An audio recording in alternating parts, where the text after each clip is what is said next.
Talofa malo le soifua usi mai le whaafafonga I tala mai atunu e mamau le Pasifika a le Radio Samoa.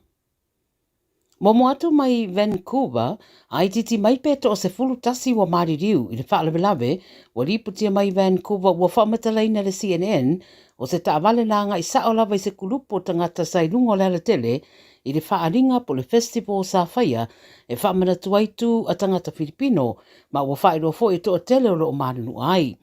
O whaingoa fo I leo o se aso pongi sa I le talaanga o le a ai leo Vancouver, ma o liputia o nisi na awa iai lea whaaringa, na fesoso niane I le pueina o le tangata o lo tua ia le whaarabrawe, pa mai e tolu sputa usanga le matua o seri e iai talaanga I le a fia I le ngase o le mawhauwhau, mai loa fo I leo.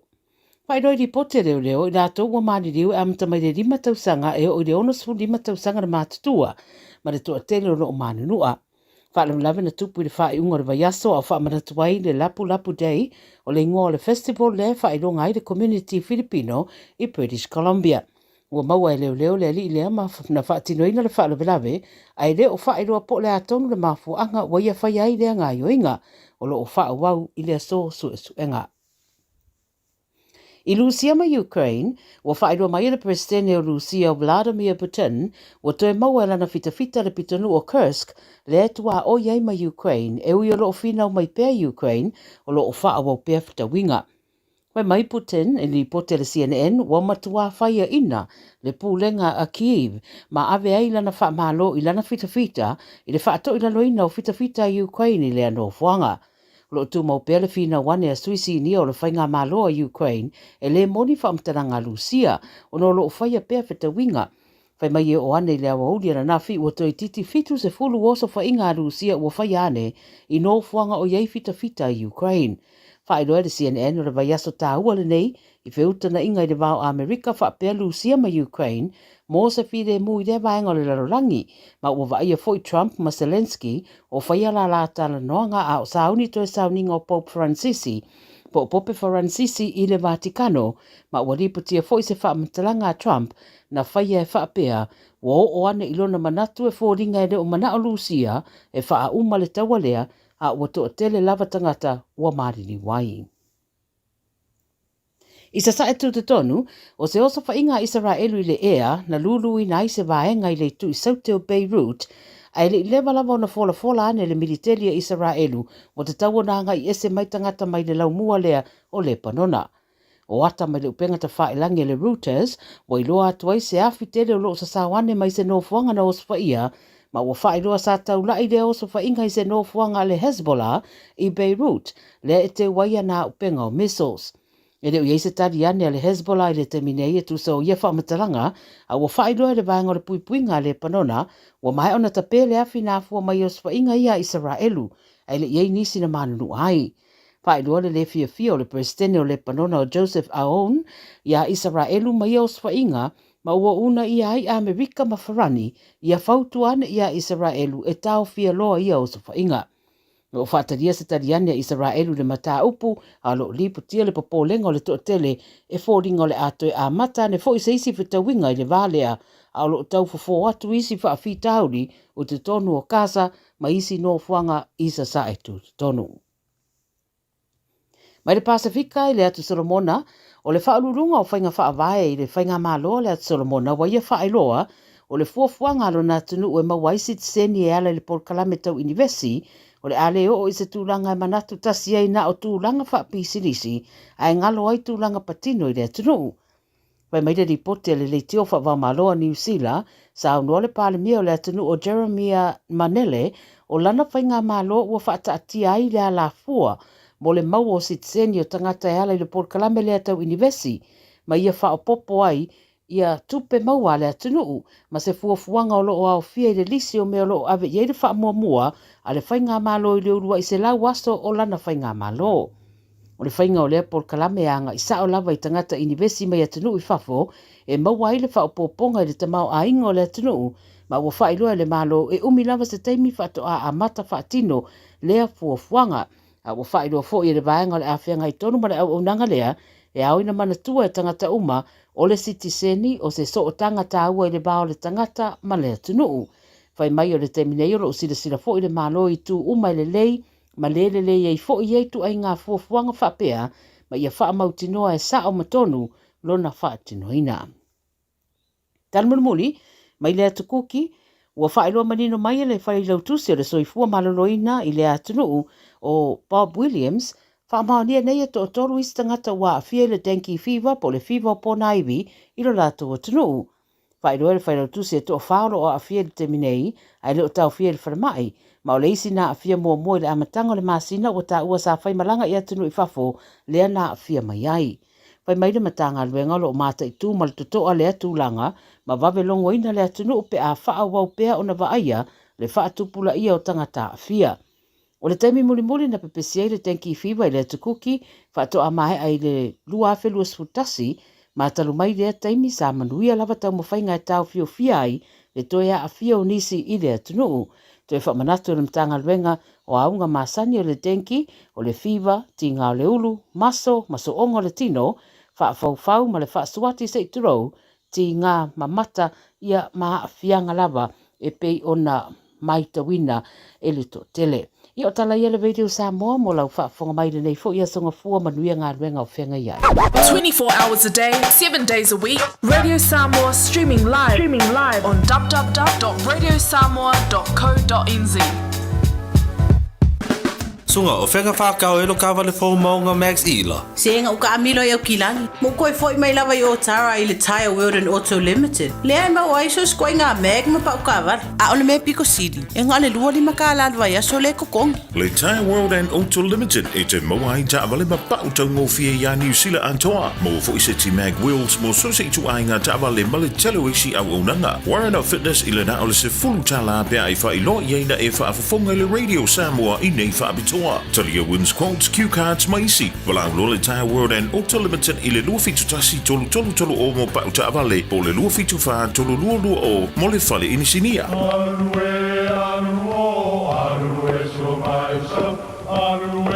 O Samoa o le atunu ua mai au na tofi. O le la au ua mai au ngā tātulanga. E le to e tau au whangaina. O le vai fo i ua malili ua mai au na saili. A o lau polo kalame o le vau filifili. Ua na o se toi wha manatu. Ua na o se toi whangu ia ua nganuu Samoa. Mau upu ta oto, mau upu tu. E ala lea i ala ngā upu ma muanga ngana, ma le vau ngana. A wane i emisia le tātou polo kalame. I afi o aso lua ta itasi le itu la e valu i lunga o le Radio Samoa. Ia manu ia tele, lau mai muanga ma lau whaasaunga Samoa.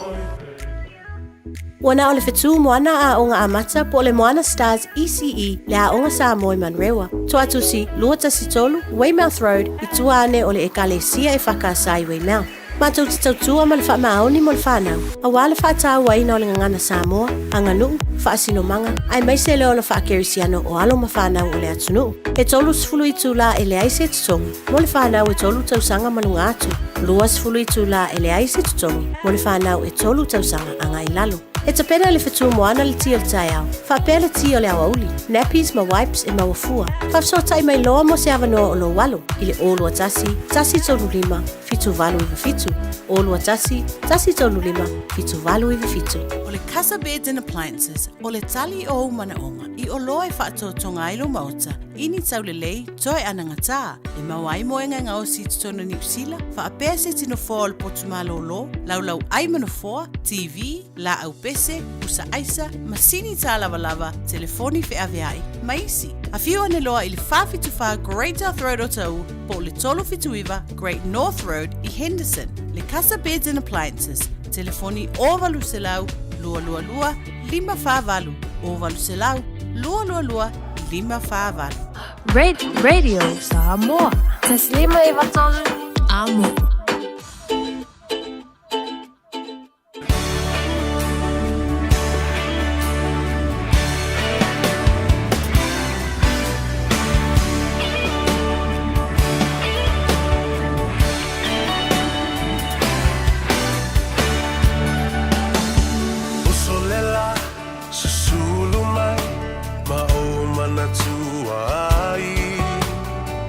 Samoa, le nu'u o te noa fo ai.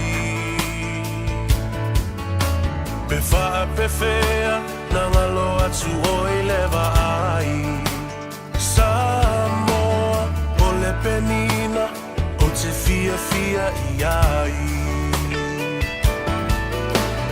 O solela susulu mai ma o mana tua ai La u Samoa le nuku o te nofo ai E faa pefea na ngalo atu o I leva ai Samoa o le penina o te fia fia I ai Hangi mai se matani e momoli atu Ja, talofa lava le pe ia mawalunga o le whaafonga tāpuai. Ja, mai se fo o lau sila mai moa I le nei vaenga o le tutua whaawau. A le siu fonga o Samoa, le radio Samoa, sfulima I vatolu a moi au kilane. Ja, malei a tau sa vea. Tā walunga atuai, ja, maua ngā Gagaifo fo I Faiva. O le talenga ia fonga mua. Ja, po le tofa fo ia seu manu Francis Ioane. Ja, o leo o tātou wheilua I le halofa maleanga le lei o le atua. Wha moe sa manuia le nei aso I le tai au I le uanganga e le la. Ja, maa la usu fo I le atunu o Iona Tiute mo na Faiva Masani. Sfun malatasi minute o te ele tu lai fa. Ja, a o leo ua mafuta mai ia maua to ai taunu u fo I le safo lau. O le sunga ia Matt Luatua. Ba anga tō tino ale ngā Gagaifo Faiva ma le radio Samoa. I vai aso te tas, ia, o ia fōi o se li I fau I le tūlanga o le whaia le leo meo insurance ina ia mauti no alo saunga le mū sefe fōi lo wola, ia mai se fōi o le whaatino ina o meo insurance se fea lau tupe ia ma lau tangata pēa o ina fia se whaalawelawe ma lau suifua. A olo iai se tupe a apa ma whaalango le tina o le ainga wanisi lawa fo i lau tau ainga. Le alala na, iai se taimi ia toe whaawau le whaatalofa ma le whaawhiloa I le paia ma walunga o le atuno o ai mo le taimi nei. Langa ta mua tele ia le tātou taimi. Whaatalofa atuai I lau sunga Matt Luatua. Advice for life o le fautuanga mo oe mo le o langa a toa. Whatalofa malol soi fuamunria, fio mai e le tāpura kalambira ngā Gagaifo Faiva I le nei asunga fua. Soi fuamunria loa fionga savea, ia le tua me uma, ia, whawhtai lava mlewa ngoa levine e so, o leva fo ika ko mafuta fo ia o whaisinga leva o le 2 long weekends ka whai. Ia e le whai no le me sidia. O leo tei mai lau soifua ia masa umalosi foi. Wha wele tāpura kalama paule mea o te misi o fōringa, lāli lei. Oi. Ia. Ia mali tō tele au nai tangata e wala au mai foi. A mese ati nā matua. Mai se wha mulu sa vea. Wale sau fo I runga ia lau tamo o mat. Ia fōringa. Whatu ale na utou wha fonga mai. O lea sa matala noa. E sili fōringa pe sili le leo. A whameu me umana e lua. Ia, lei. Alo, whaftai I lei. Ole sumeo iai. Me sili au ka ko whelua I le leo. Whalongolonga ku le leo. Ia. Malo. Ola. Ia, nā mai le whai unga le vai aso. Ia, ma le leanga fui o le tala o le tau walewa. A matana sa u le tau malulu ali luatua. Ole, le malulu ma le timunga o ka soli. Ia nga mako la lo Rotorua e asi mako lo akali I la lo ma granddaughter folk, brand new granddaughter kingi o hina. Yeah. And ma weekend, long weekend, the Anzac weekend, whamanga kuai, remember the soldiers who went and died and served for our ngu sila Australia, ngai. Yeah. And then the weekend before for Easter, Malia lava. Mako I Sydney, Australia, siro akali makua for ira ingo for Sydney. Pisi for inga vai aso. Ko kere for ka ngai ko mako umu kere city, busy country. Yeah, it's good to be back. Ali Isavea, me silo for I mai safely viele tua. Pui mato I mato ka whaonga I Sydney ma Rotorua, ma ngai. Malo, whaftai le tua wa toi te mai I le soifua. Ia, ma le saonga le mbu awa o taimi pisi lava ia fo I lea o le atunu. Ai maise, ua o mai uma aso malolo le ai le teimi la vai tasi le basila de o apirila ia ai so o toi fo I male wala au po ia le tua I le teitai o le kalesia katoliko ia wati li pisi ai lava tangata ma le mautonu fo o la tau ma faufonga I le fai o le lofo I le kalesia ma le latu tamapa ia ma ia maisi ma umbea fo le lo wa ua tau mate po ai sisi o le ato e tulai mai sui tulanga ili ia Pope Francis, the late Pope Francis ia ai tātou tālia pēr maunu o le filifilinga le na e whaia le atua ma te tai o le kalesia mo le lumana ia ai au te fifia fo le whailo ato lo whaia matu ta telefoni ia I lātou e wala au mai e whaia I ona lātou fsotai I lau fionga ia ma tala doa fo I ma whaasoa I mea lo fia mana malama ai tele mata upu a umona ta tala noa ma whaasoa ai e masani o lo wala umai tangata ia ma matu e lau numera ai ta tala noa I le mata upu leo le private health insurance nisi o company o lo lato whaatino ina le vaenga lea and how would that cover you and your family lale e se senga fo le leo o insurance it's a private health insurance po se medical care insurance what's the difference a ole ale ta uele ta uele o le more disclaimer more le high level generic information only ele se advice me se advice e vili mai au ya umale ka ko tala noa and then ka ko booklet appointment and I take you through my 6-step advice process but today ngale high level information only ia o le private health insurance taua is very taua because o le melia let's say private health insurance e kaulia ka ko in the public hospital because siksengi be siksengi po resident e alu ale public hospital and so me akasi but one me ole fakali the waiting time mga me faiso ka oko inga I lo vai po lo lima alu le for mai fai lo referral le public hospital system masalo e umit fakali pe a kol ka skau sanga le fakali le waiting list mali au e mafainga fenga wenga u ko kinga inga lo vai po lo lima e pa wan me ngai fai fakali that's the only thing I have a private health insurance. It done through the private insurance company like Southern Cross, NIB Insurance, Acuro, kokele company. It means o langa winga le umiri whakali pe mga umia se ka oko pe se whaise specialist le umiri whakali e vave and so that's the very taua that's the benefit of having private health insurance le whakali umi.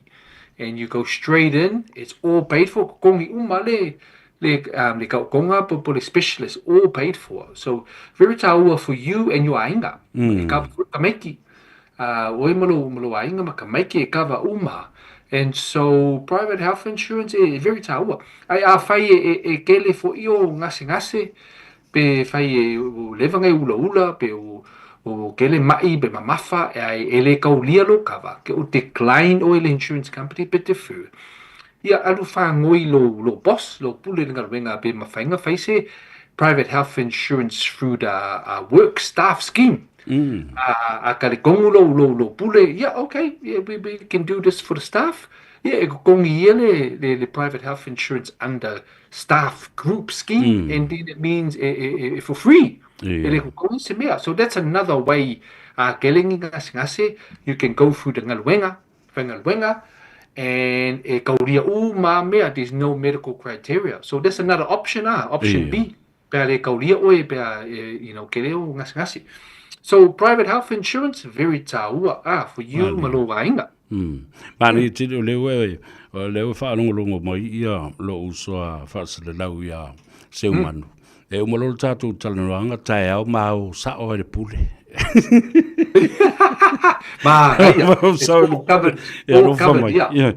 Me se o ma ua wa leva nei. Ele to ia i se masal salonga. Vore ma kele koe so le se masinga po le la po o fesi spange. It's good. Ma, yeah, let me know. Alo fa mai e whaingi ma in choose. Re vo fa solo ina mātutua. Ia. Ia. Tala ma lia le nai. Ta ua tele. Ia. Ai mai se.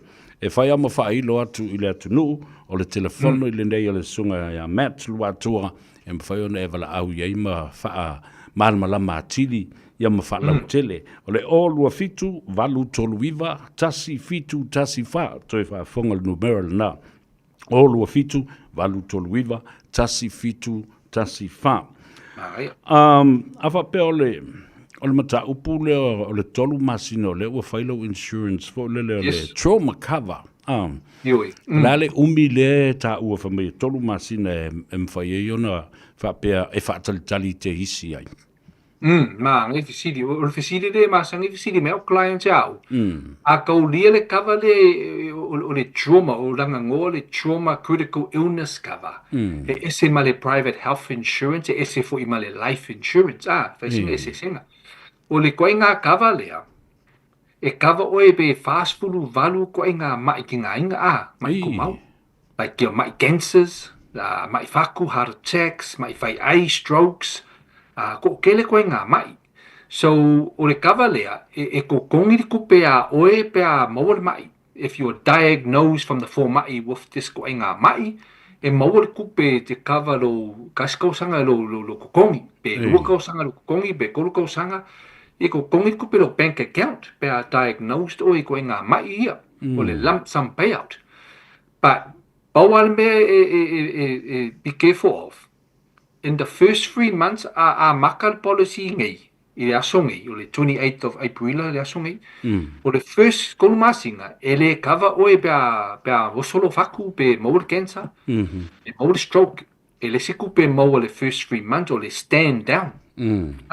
And so, bawal me fai keke, because ke le customers a kaulia le cover le, fa pe ala kou, maua le heart attack tomorrow, i kongi kupe, le ai. E le kongi se kupe pe a maua in the first 3 months.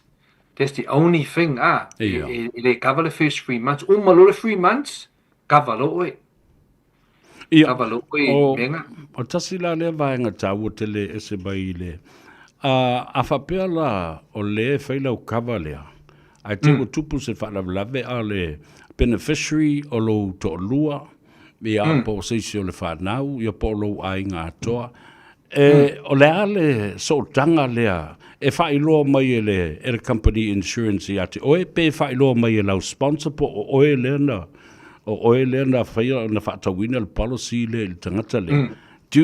How do they advise or inform the policy holder? So the policy holder lea maua le mai lea. A le so i fua. E vili mai au. Okay. But a maliu. Then that's life insurance. E kokongi ale life insurance. E le se 3 months stand down.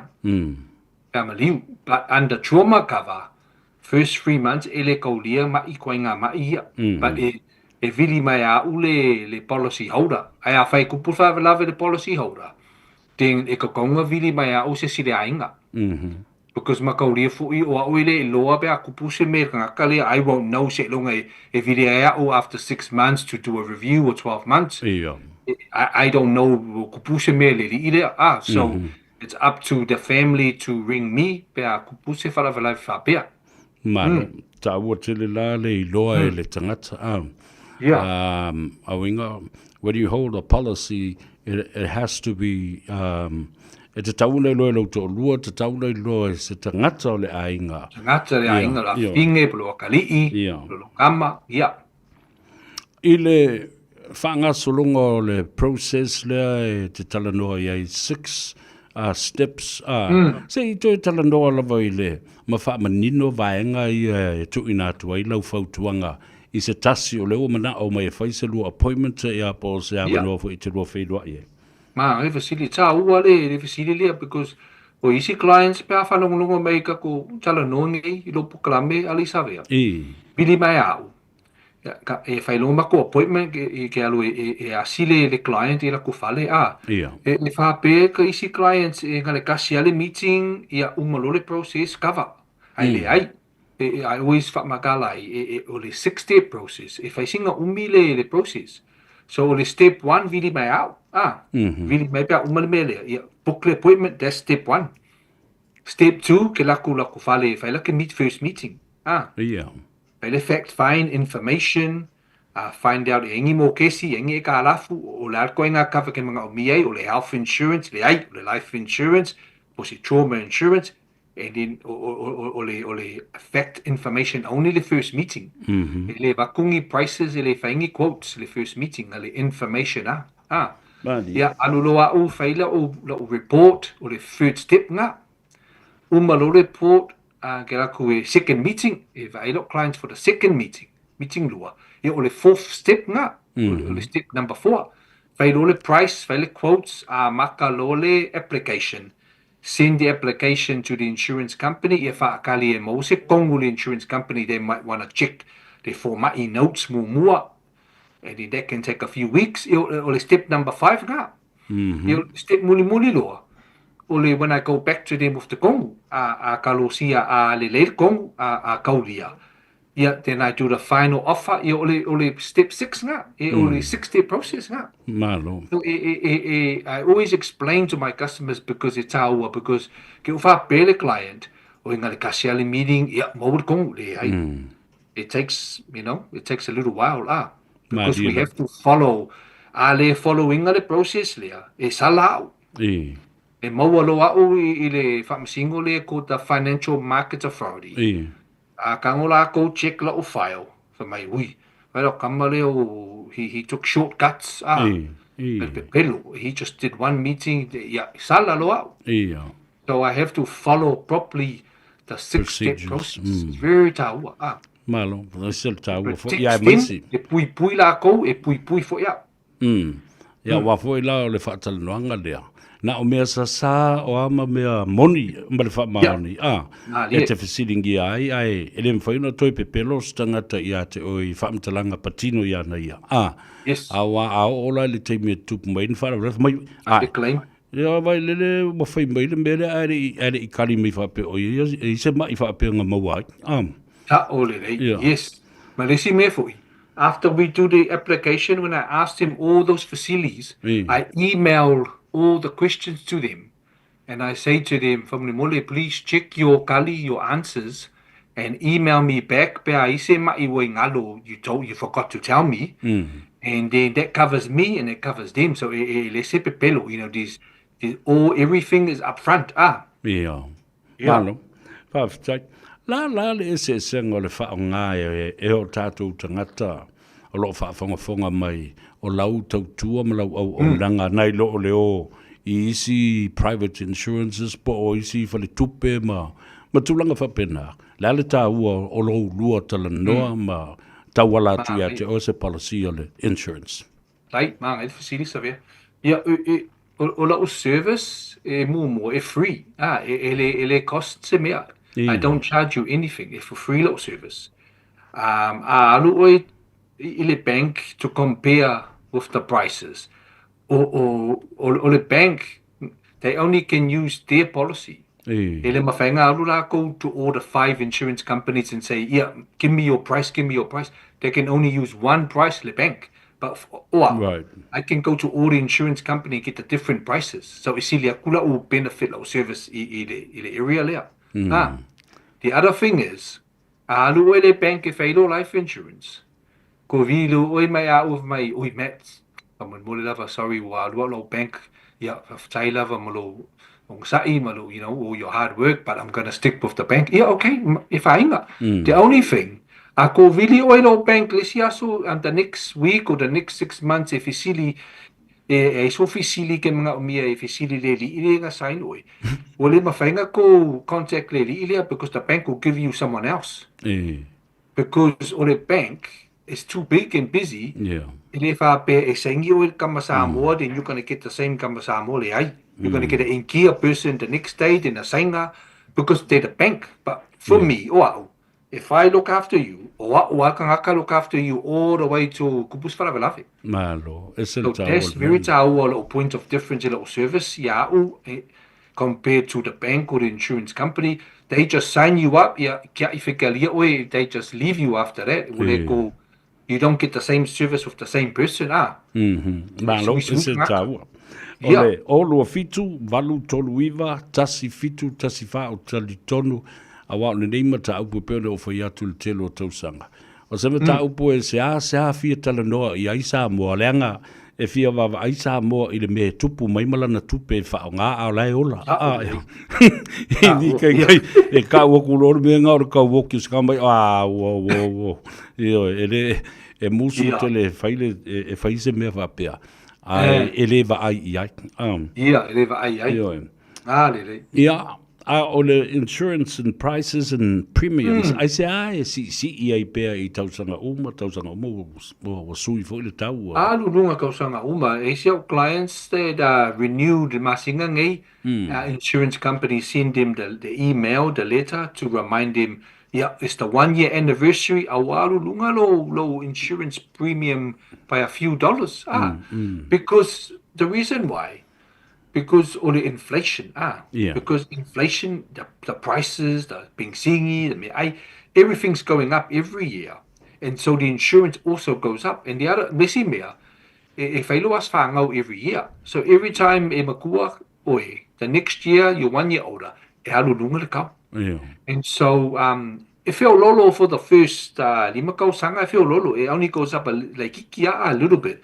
But all the lima kau sanga po le fiku kau sanga wo facing kau ka. I want to make a mang way ke o kang ngaka cancel because fa pe wo kau ka ke le me nga makale o los fuka la alva yaso o le los fuka o los el ka la alva yaso. And so it's very taua to review your policy kau sanga uma. And for me to ring you, because ema whainga whaile level cover. Mango fo ingo whamakala de siva so. Whaile level cover. E le aru lunga le prices. It locks in. O le kauanga ko kongi for the next 10, 20, 30 years. Man, it's a fixed. Le level cover in the beginning. Le amakanga. But in the end, it's cheaper. It's better. So the reason I lunga so insurance premiums because lo asfangau, inflation, cost of living, and so but it's very taua I will cancel the policy. But look at reduce the cover or downsize the downsize the cover or level the cover because I cancel linga me kupulo falave Kalo fai o le seme e maua inga because we were kao fui policy. Ben kao fui policy ai pe kai o le mak. Ngala ia. Sa o le sa. Kao ai kongi kai o le falo se lungo vaka o le si au anga cancel anga fi le meu so. Ai. Fa tanga la. Ngata ua misi le pai mengi kasi. I will put it you can pay it back or you can double the next week they take double. I fai keke because misi le kolu pay mengi in a row, 3 in a row. A lapsed policy. So just be very careful of that. We learn something different every day while our people are listening, anticipatingly awai ta ua tele nei mea. Ua kau ke whiwhire oki, a kako ka penga I le mea sori. And not only for us, but for the living loved ones. Olua fitu, valu toluiva, tasi fitu, tasi fa. Olua fitu, valu toluiva, tasi fitu, tasi fa. Thank you so much, my brother. Thank you, brother. Tawalunga mai early ta talandoanga foi mele ta fa so ele so ine me neyo insurance. Ma lo lava. Moli atu fa tai mal fa ma lo ilo to pa ia mal malu Samoa. Ilo to fa fonga ilo prokalame leni aso savea. Ma lor faftai, ma lor no tai, ma lor tapuai. Fa manuia le atua, tiuti ma Faiva, le ne aso. So if you brother, next week.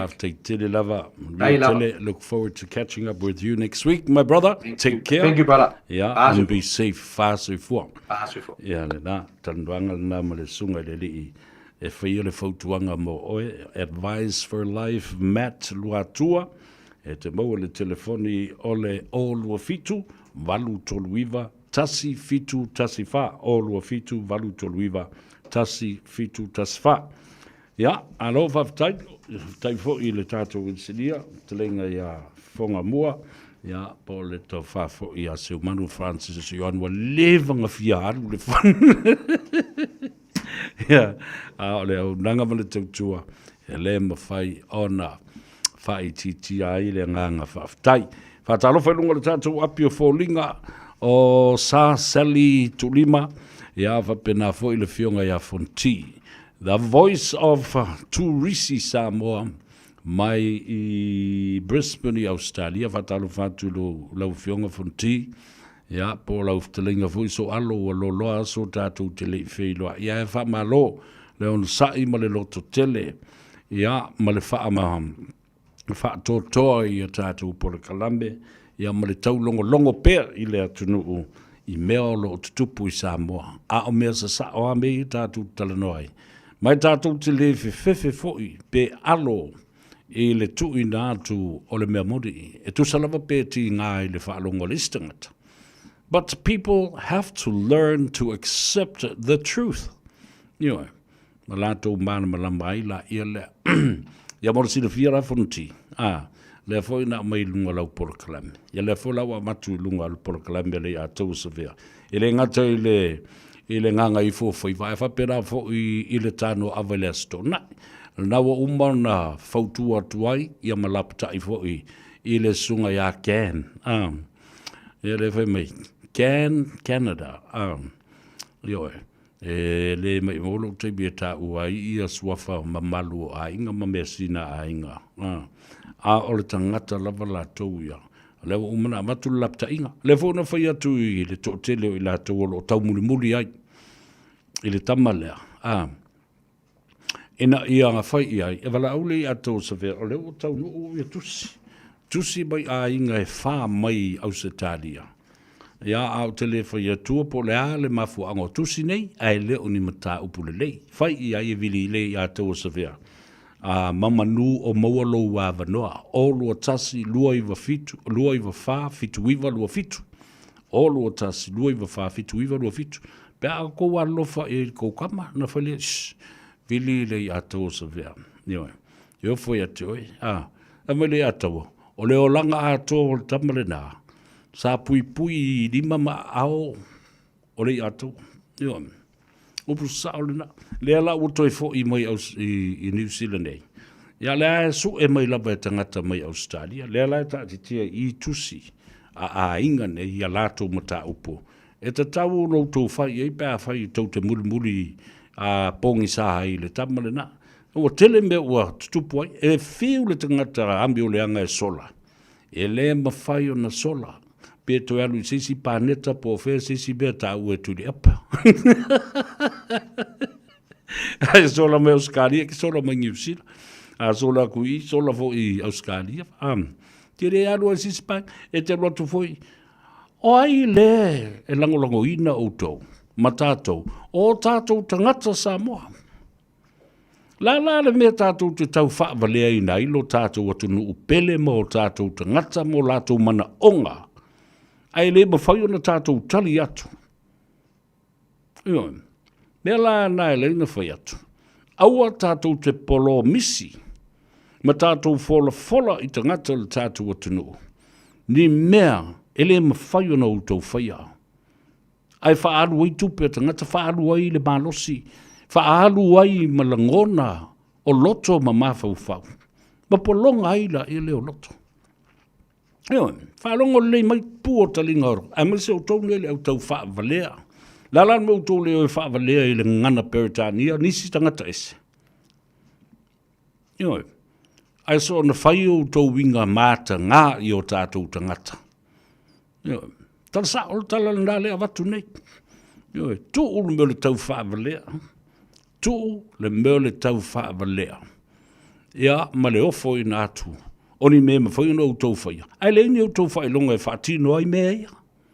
Ioi, e le ini o tau malama lama, le ini o tau whai longa, le aini o tau wanga waa e whaatino ai mea se ia tau te polo misi ma fola i tangata. A o ame tu lai mai. O le tamau a inga o tangata. Le ua ave e sea. O le wha no anga le nā. Ioi, o le uso tau tala i le mea sao. Le o tau tala atuai. Ma watu lapta inga awa e onga ma matanga. O tau mea e whai o tātou tangata.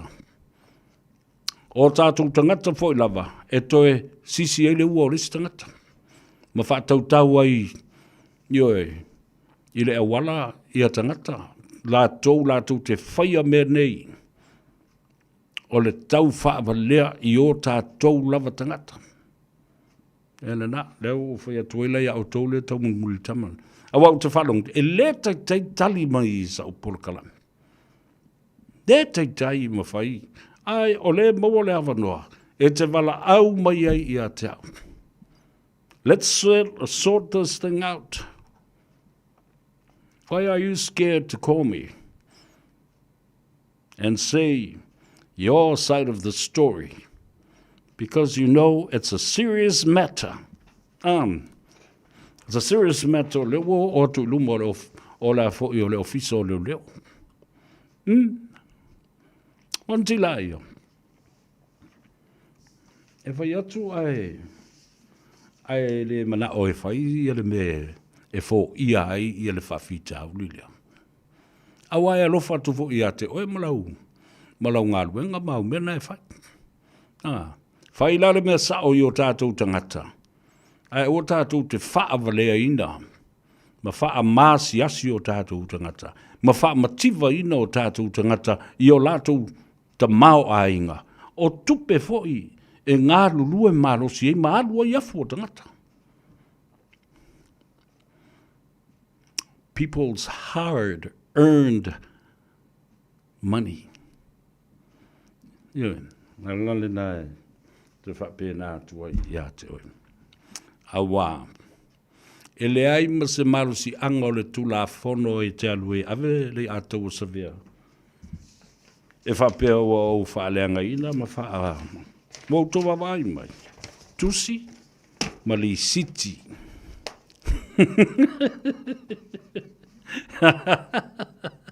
O le foi ai I ma le tusi na mai le planes.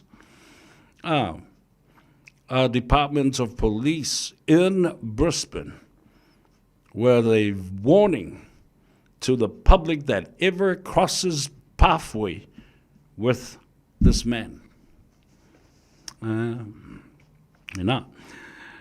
Kolotita lua whalemana, talo whalava malo sei fumanuia to risi Samoa lau fionga fonti, malo whaftai le mafuta mai, ai mai se outou malawa lea ua nga I mai I lunga o le tātou polokalame. Malo whaftai I loutou nau pea, matau muli pea, lango mai pea, whawhawida tāni elu, o loo mai mo mai I papa totoe, tālo whalawa whaftai, mosa, Melbourne, Australia, Amelia whamoana, ele mawhaia.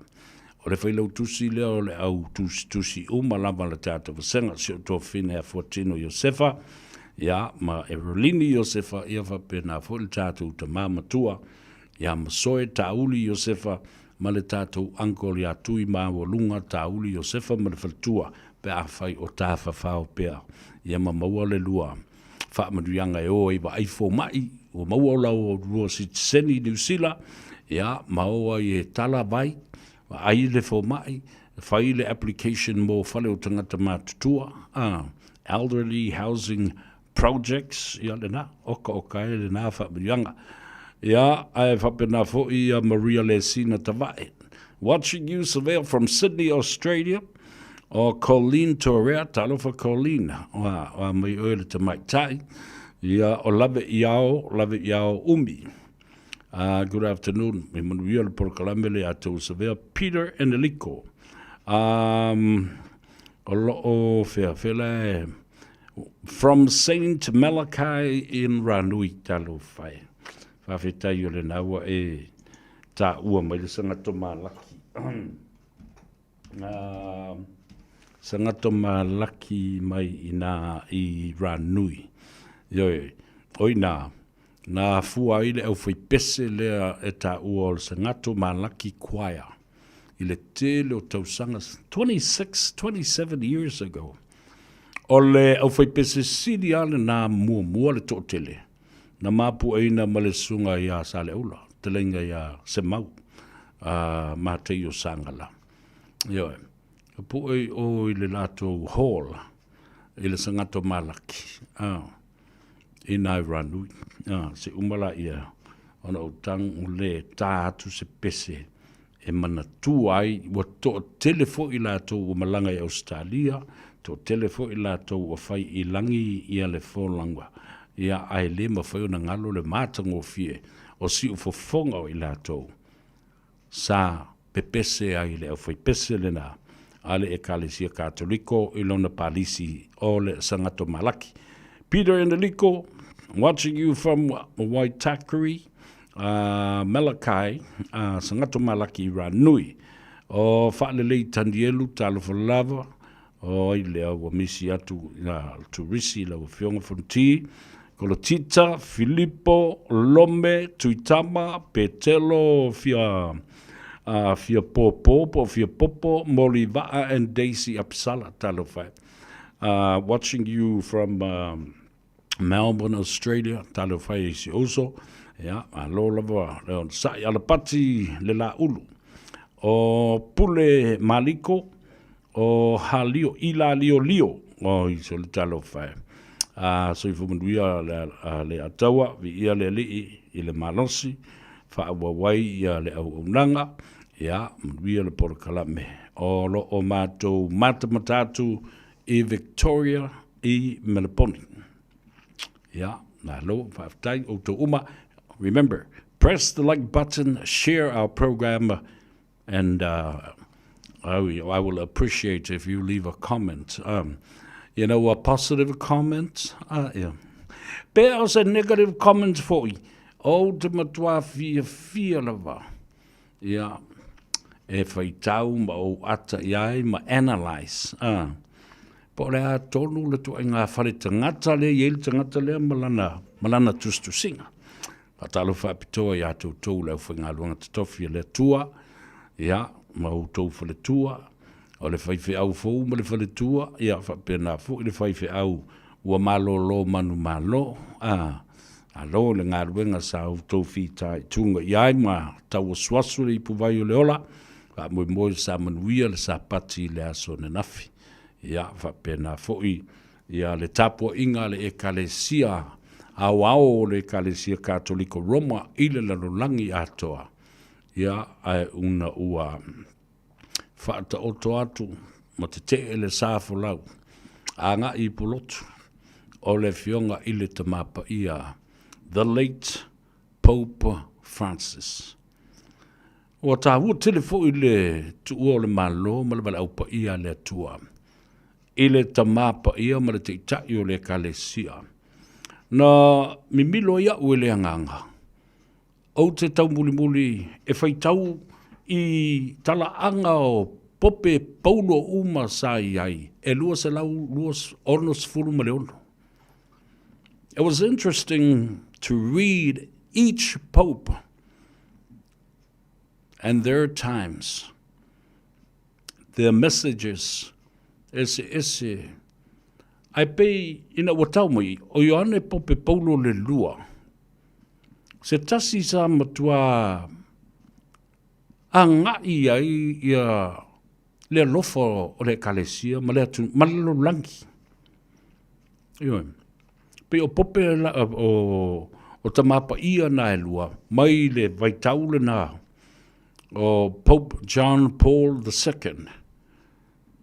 Ia na saula ia lea tau mai a Paulo, Pope Benedicto, Pope Benedict. Fa ma vai la ia le ai le uma ia lona tofinga ma lona valaunga. Ina ua ia le mawhai, ona tau ave ia whainga tā sāwhia ngai, ma le Ekalesia Katoliko, ma le Vatikano i Roma. Ma isi vaenga o le tino le Ekalesia i Europa, ma le atu Asia, ai maise lava i tutonu o Italia ma Roma, le Vatikano. Lea lana to e suye i loa, e ale vava ainga ina ua modernize, le winga ua toe whatu lai mai e Pope Francis. Seisi whetuna inga o le Ekalesia Katoliko, Whātula watu I le whaafonga mai a fionga I pātele, ia whapefo I ati kopo I atunu o e fio le rangi Samoa mai nei, ia mawaenga ese ole e kalesia. Ia ti a kono ma sosoni ma tulanga whapena, ma le mamalu le kalesia. You should be happy if people are talking about the denomination and the church itself, Catholic and Roman Catholics around the world, because it is one of the most powerful organization. Over 1,300,000,000 followers. Ole ekalesia.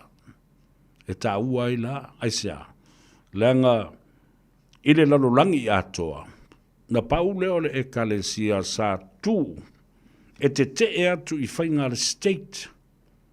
Whainga malo. Ia. Ole paufo leo le ekalesia na yeile talitanunga ina ua o whaitau le talawhaasolopito. Ana wawetu lai le ekalesia katoliko e pui tangata iutaia.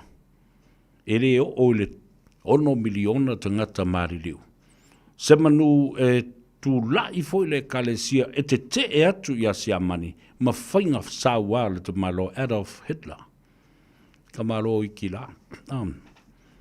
So people of the world learn something new about different popes, the 266 of them.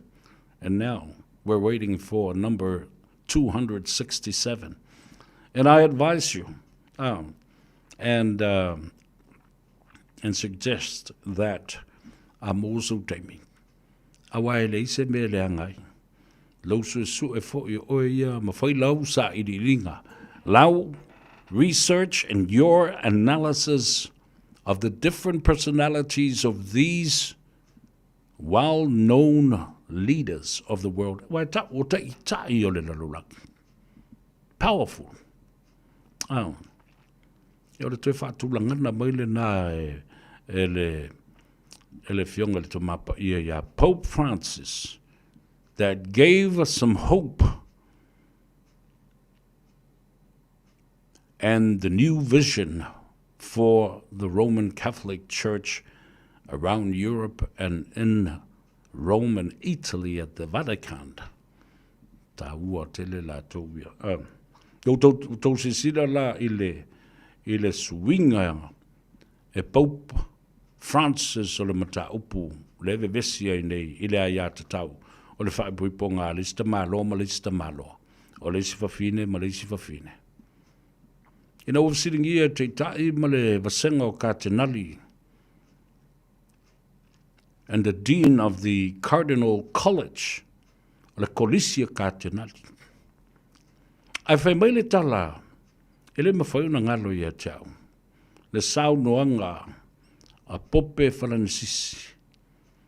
La le mea e whai ai le mea le ua whaatanga ai ia meo whaipoiponga. Ale te malo, malesi te malo, al whawhine, malesi whawhine. Ai si ili mo, o le tō ina mwha mai. O ai au o te whaamasino ina ai, le whanau o le atua. Ma le whai unga, o le saulu tonga o le whanau o le atua, o tangata fōine, na whai fōi le atua, I lona whātusa. E o ino whete na I langona, ma mana onga wha le tangata. Ma le ai ia te tau o le tangata, o te le whaamasino ina. I shall not judge, because these people are all children of God like me, like us. Tōula I o le whaamsinonga e whaia le tua pēo o le teimi o tua I tangata ni tutu ilu mo le tua. Ma le au whaamasino.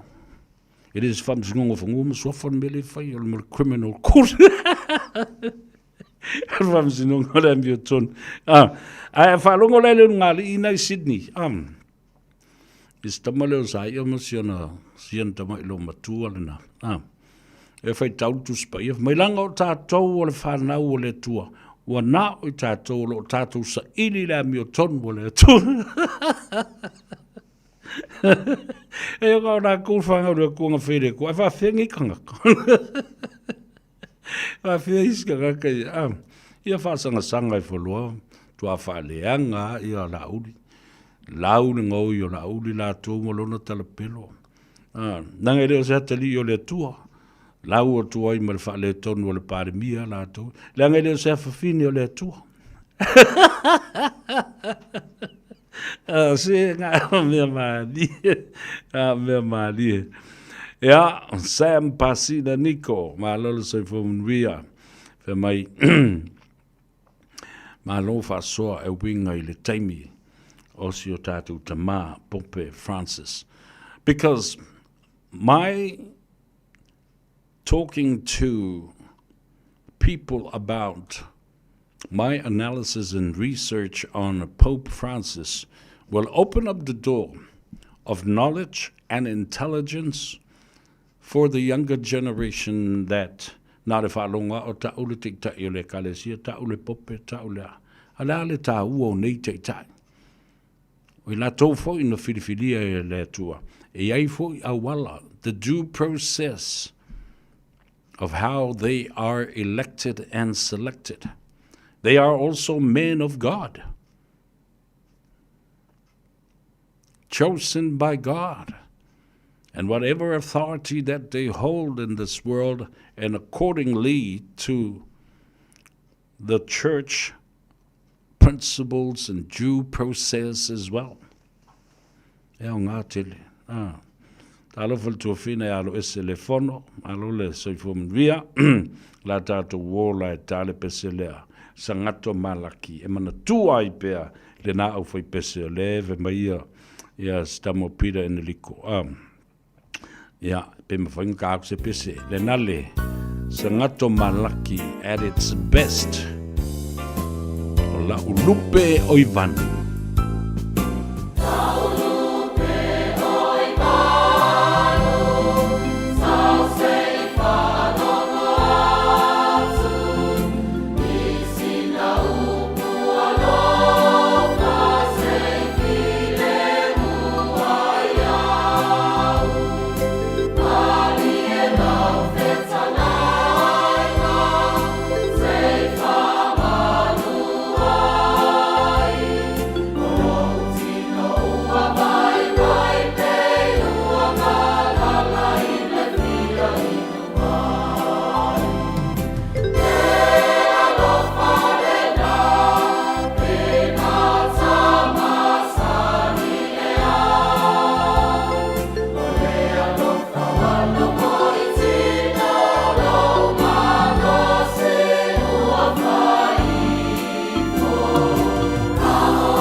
Talofa malo le soifua usi mai le whaafafonga I tala mai atunu e mamau ma le Pasifika a le Radio Samoa.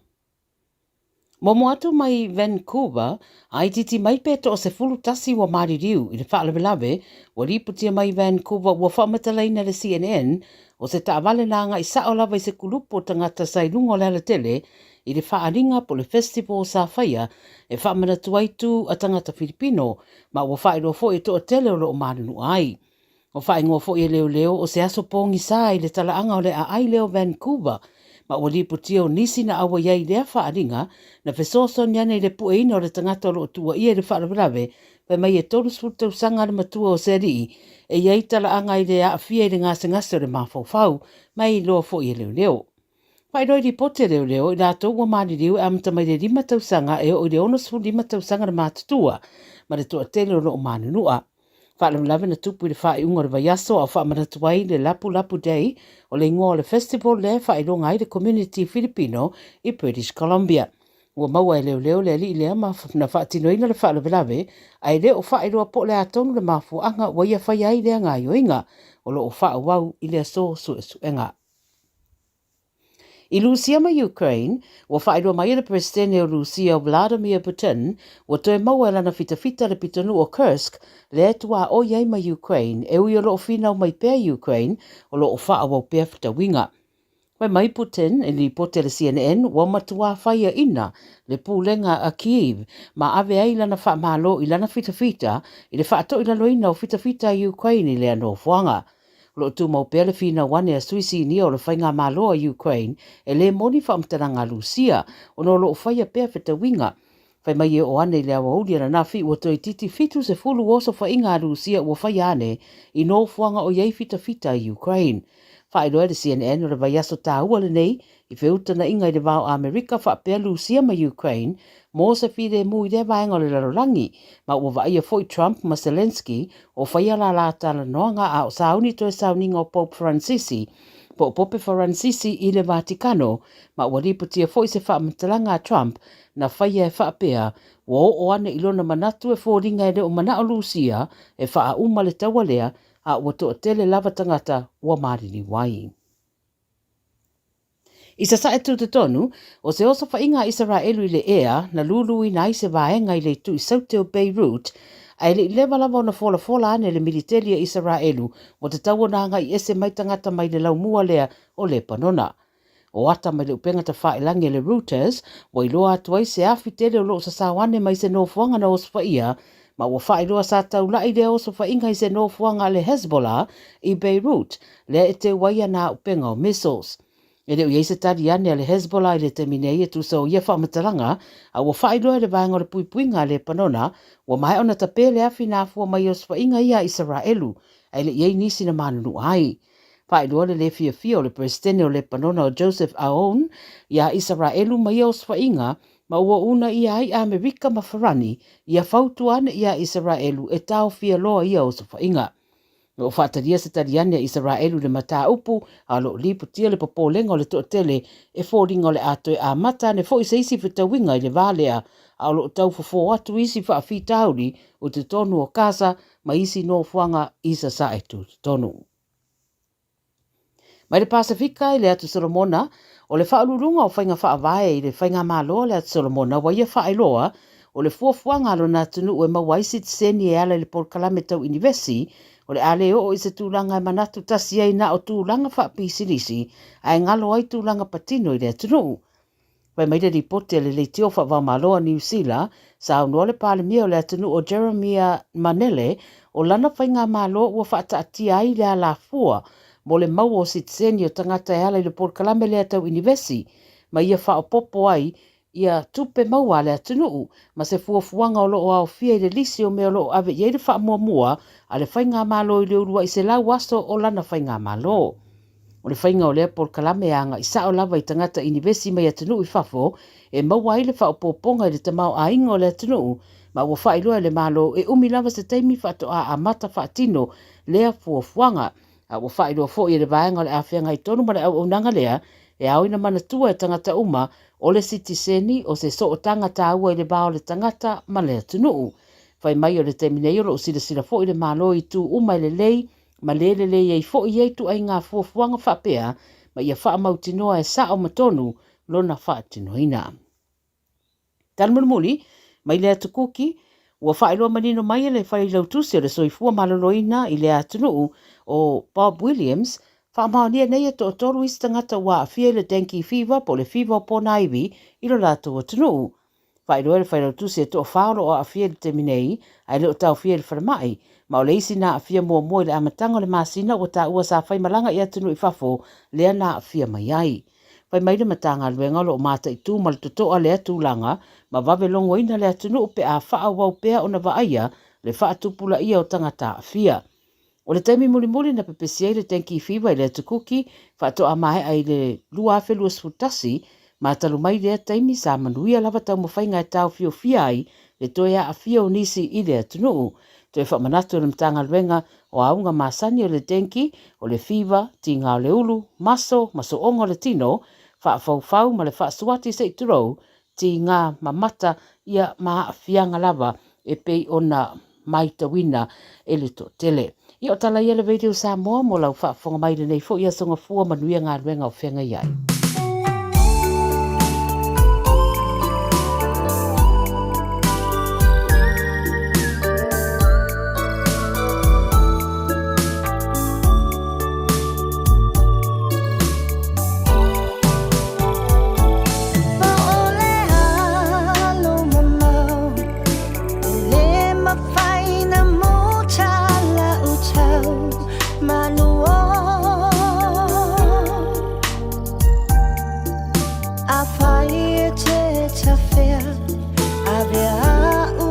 Se pone te whaao peo pea se whaao la tanga e pui malu i lo o langa mamoli pona lo ualofa e mutahi a te ohe lo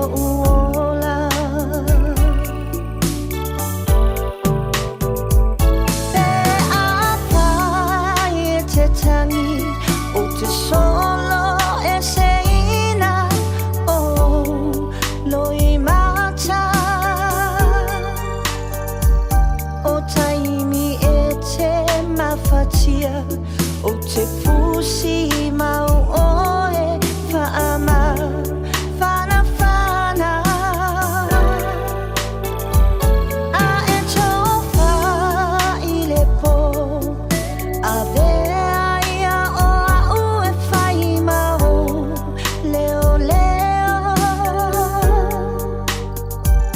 te uwhi malu ia te oe e te ta o toi fo i lo ulo toe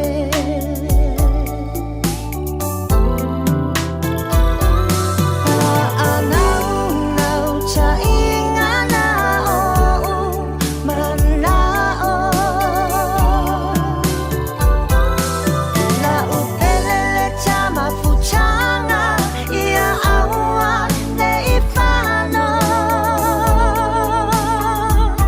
e matala pe lo fai toto ama fa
o se ua manongi I o utotonga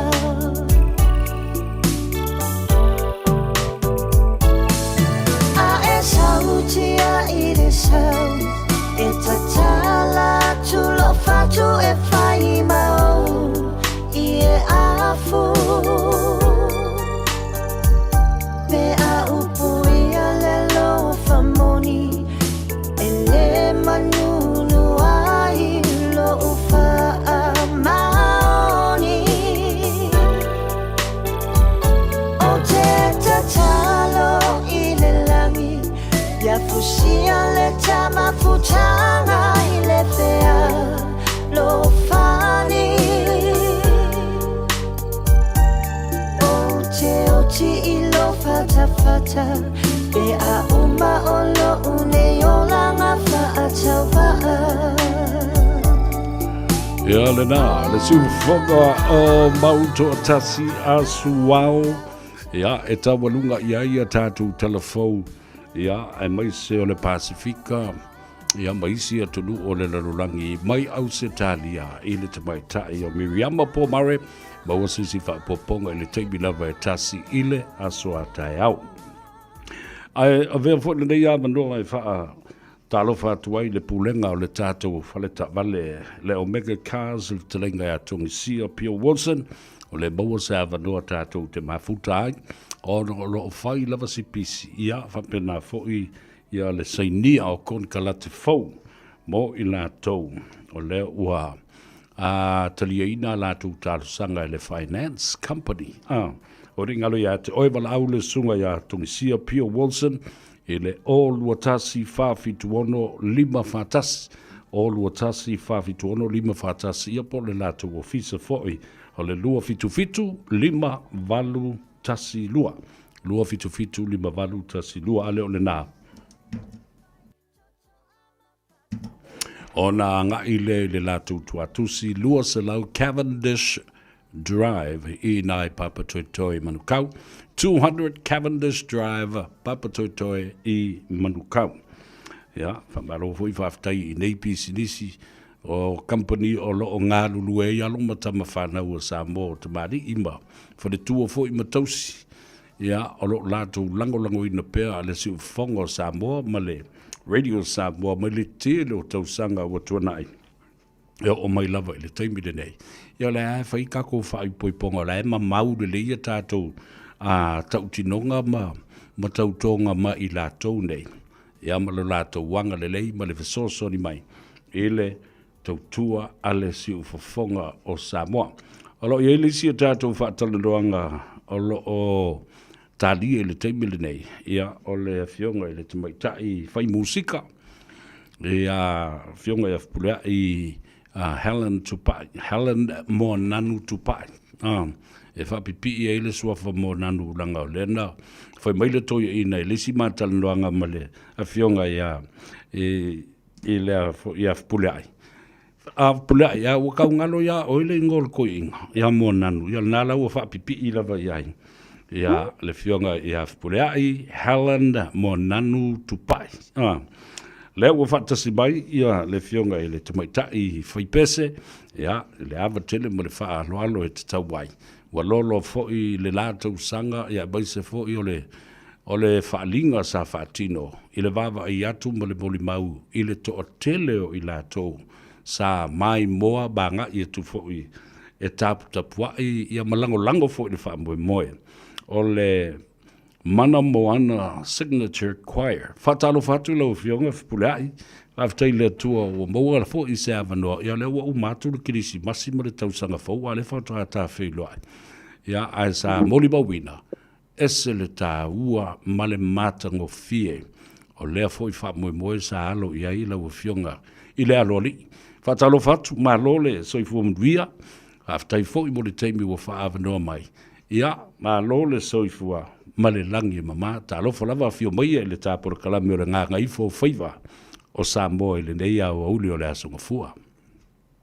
ia whaatalo whātu le pa I lau sunga ia sa vea whaafetai lava mo le whaavanoa ina nei taimi au ia wafo ila por kalamene afi whaatalo whātu le pa ia malu Samoa lo whaafonga mai le nei tu lao le aso I mai maunga te tele se o maunga iti ia I mai se kole au whaingaruenga pa ia le tui whaatawhai la ngai fia ia tonu ko ia o leao sina ia tonu ko I wa taimi wa mana vai ngā luenga o le to tele o malo se no ia malo le ngā lue malo o la malo foi le au tapua I le au sina ia o lo tapua I maota malawa ia ai mai se foi alma whanau Toi fo ia tu a onga nei aso ia tau sia ai wo mai ia fa alma fa na wo le lava vai le aso mua le term tu ai fa ta lo fa tu le pa ia ma le mama ro sa mo fa fitai Malo fa titili le vai lo fioga le te mai tai ia ai te lo le o se aso fia fo le nei bo le tele o matua o le au fa ki ngā ulu ma le ukoi fo I leo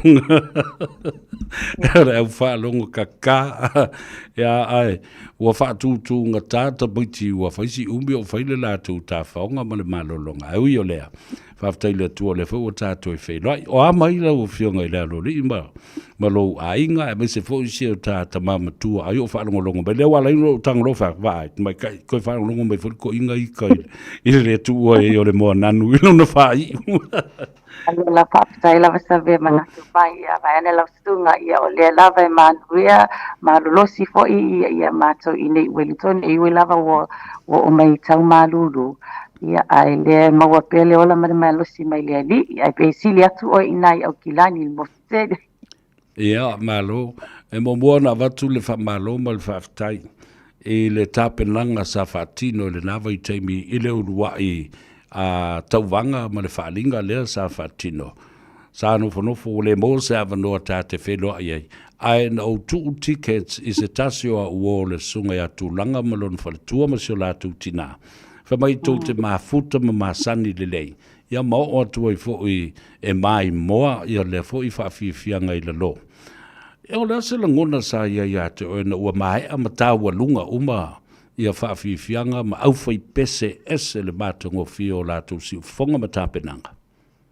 O ka se mana ia le o mai le whaatasi o le nuu e le ngata I tatoa tangata Samoa atu motu Pasifika wo pe ana taunofo I le tangata o spese taimi mua le wo mai whaatasi umai atu motu I se tawanga pese whaalanga tama whaapene ai ui lava na veo se whaalanga tama po se tawanga ai na maua lava le angango le sota inga mau le angango le fialu fani ai mai se mau le angango le fia ua mafuta ia e ka le sia ua mafuta mafutanga ai oka se mana yo tāpenanga I le nga atu pei fo ina tātala ina e saunua me o talanoa atu o se avanoa aua lea e whailoa fo I la mapaafofonga fo I le mamaru le atu I to mai ia ma taleni o lo ia I ka le sia I fia I lato wa tāpenanga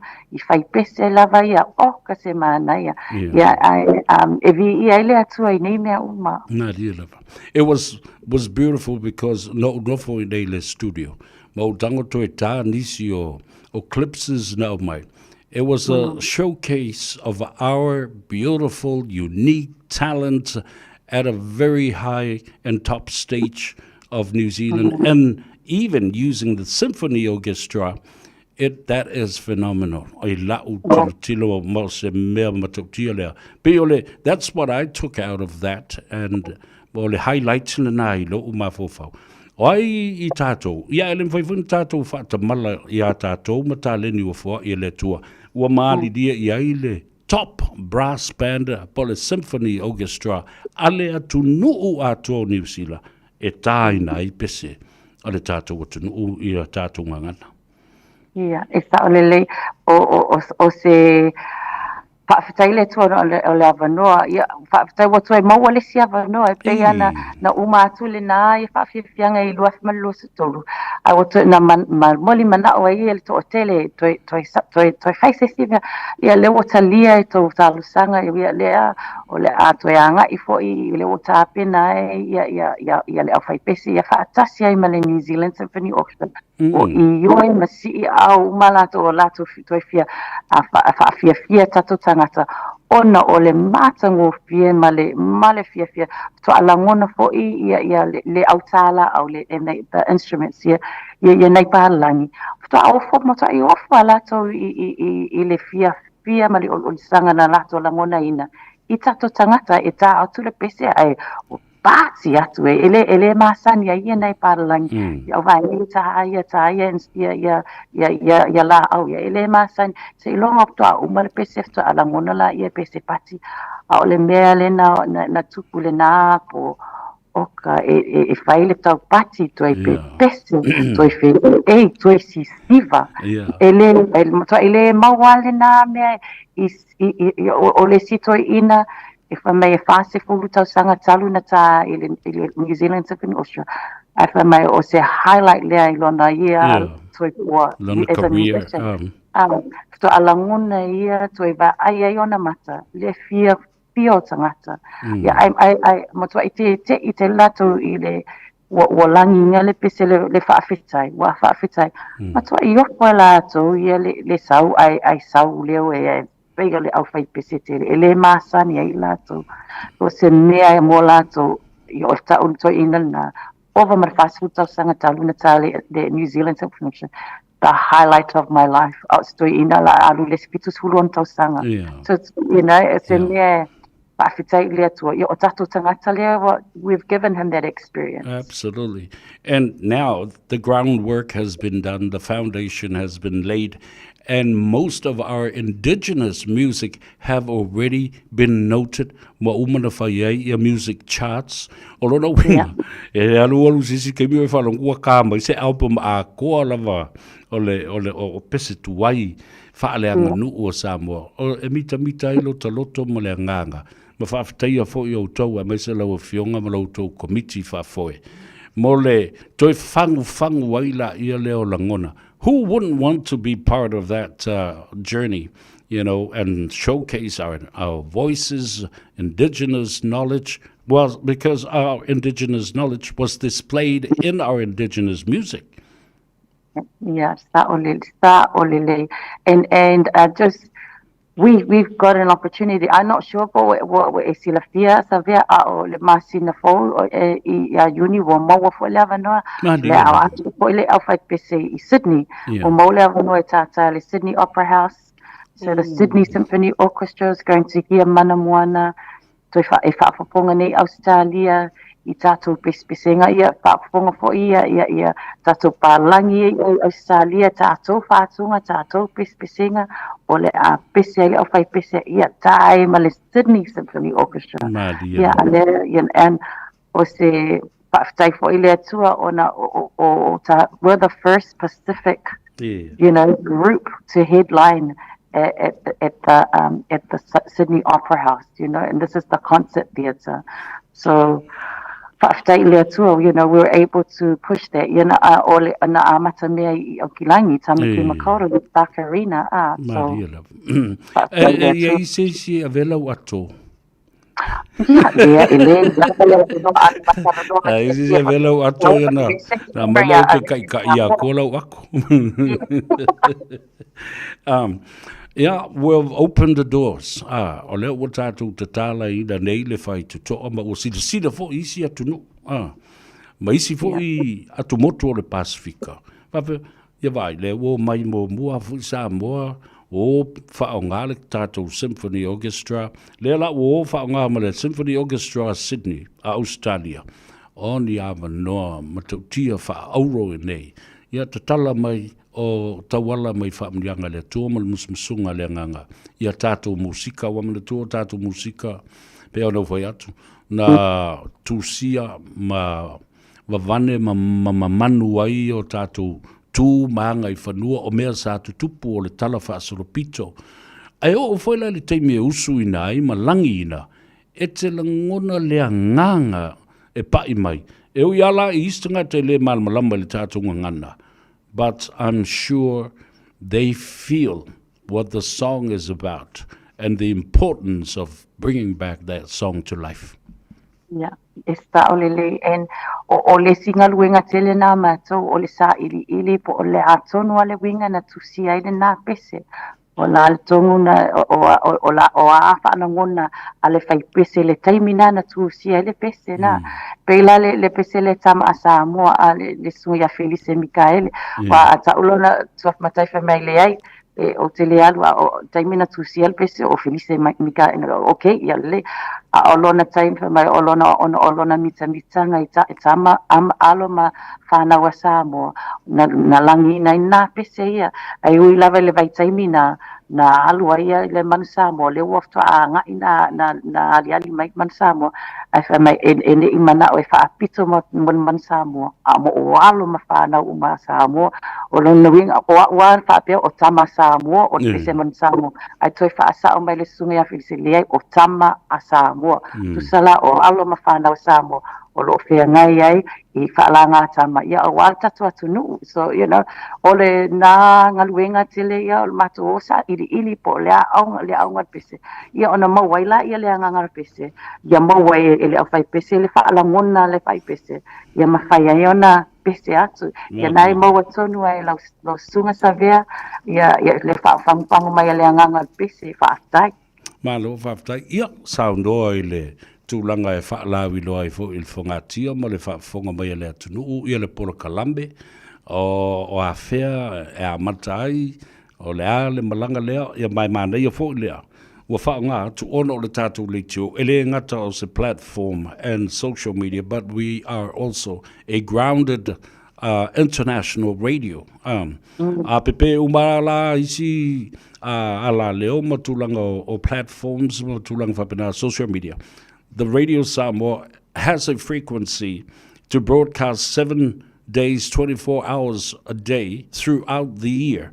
Lono winga, e au ngā tele, the reach out o le si ufongo Samoa tele, international, e mawhai ai ona whaalongolongo tātou tangata I Samoa, mai I New Zealand, Australia, America, Hawaii. Le mea lea o lea la pā I le whana ma le pomu I Sydney, Australia, I lea fo I le Opera House, ma le Symphony Orchestra I Sydney, Australia. Sau noa I le porkalame o whatatia. O kamila le tatia o le aso vai aso nei o umana fai tau masina fai tau vai aso ai nei o toina aso whareile le aso luo me I le Spark Arena lewa toi fai I Aukilangi I le whaletele lea na fai mua ai se fulu lua he tangata me fai na o fi tato pale ne maule ala atoi ta whaafia ai le New Zealand Symphony Orchestra ia ma le tato au fai pese lea o telo le au fai pese o alama whana o Samoa ia o le a whaafia le afal fitu le aspareile I le Spark Arena. So yeah, yahi nisi o loo mana o mia ni tickets e maua tickets ta I lua se fulu tala. Ya ole mea mana o mia yahi ni whaalapo tonga loo mana o mia ia se sosoani ia la tu watu loo numera le o lua o whaatolu whaono o tasi whaono o tasi Ya o lua o whaatolu whaono lua o tasi ia na e wala au mai la ia pe to o feel to pe ia e to te pulun mato ainga ia e mana o mia lava le tau le tika e wai tai lua se pultala ia male ia pe male fai numera ai ia o le angata le asu tai au le asu lulu wha mormole le la mato tau mawhai ai wai le watu aina tala noa ai la tu watu le ava noia po ai ni faala po tonga ai e pe la to o fai pese po se ainga e se fulu ma nga ilunga e mana o to te alala fatasi ia ma fai ona matu soso ani nana a ole aso farele nei i le faletele le Spark Arena i le fitu e manaia e awane i misia ia o taltonu po la suat po le sunga ia savea wana misi le sivaias Ia. ai a tatu fia tasi Ma lo whaftai tine lo whionga la lo rif pulai. It's il taua. Yeah, look forward to that. Ua mai ia le tau wanga tele lea. Sa i se avanoa na tau whaamaite ai lo whina ngalo le fili o sisi au whaipese tai tō lua, tai tō tolu mai ia i lato uma o au whaipese ia na tau wama, whai lato whaalinga.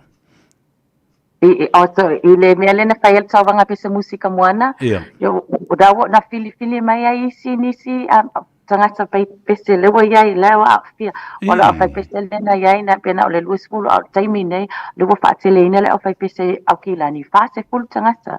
Ia lena fili mai ai isi tangata o iai wo whaupopo i le au whai pese le au kilani. Ia, talo whai. O mai e se ua tali i pese o uso lai titi leo leulua i ali i Nathan po involved. Le tele ia si o ateli o le wha mau popo ia. So ese le nai, ese le fia lava i lau sunga, le tele lo ateli i wha mau popo. So le pese, so le kufonga, a o fo i mea wha asua, matua i le leia i mea uma. So e ui lava na fo langi le plonga lonta maa. A wa moa uma e le uruali ia Nathan ia lonta maa. Ia, awa o le nei fo i vai aso. Ia, o malo tia lo matu ai ngai tuila, mamanua, ia whapea fo i Samoa no le tuu o le malo le matu tina matua sa tausi ali i le fionga. Ia asi le ulua i ali i ale kana le tina ia lata mai tuila. O le mea lana na o lea ngai umai le sa asi le ulua i ali i tutuila. Ia au te leiloa aila ua nofo ia si o tali i e tāpena le leimol tau whaamui moe lea. A mai a le whaamui moe le i le aso whareile nei le Spark Arena o ha nisi fuafuanga wao le fau le tausanga mai umi fau le tātou sāpalinga le tausanga. Ia umaloa ia as whareile ia la tāpena le au whaipese mō sini. Ia e peona ngā lulu ai o ia ile i Aukilani, ia ile au whaipese Aukilani, ia leo whaifo ile ngā luenga whaatule au whaipese sini, ia o laia ia le au whaipese sini, ia la mākatau ngā lulu e whaatasi ma le au whaipese sini, ia awale whaamoe moe sini, le aso lusfulu, ma le lusfulu tasi a yuni, o e whaafia i le Sydney Opera House, ia ma le masine so atu ai lai, so fo i mai i laumua, ia kawalunga i le Michael Fowler Centre, ia le mana muana i Wellington. That is so beautiful. Tai mane e tele fuafuanga lumamau ala o fionga, ia e maise foi lo tau komiti o tāpenanga. Ia mautelo foi, everybody is excited about these events involved ai, ia e maise foi na i o tātou tupulanga talavou, tupulanga talavou i loai, a sense of belonging, ma le whaatau i no tātou musika.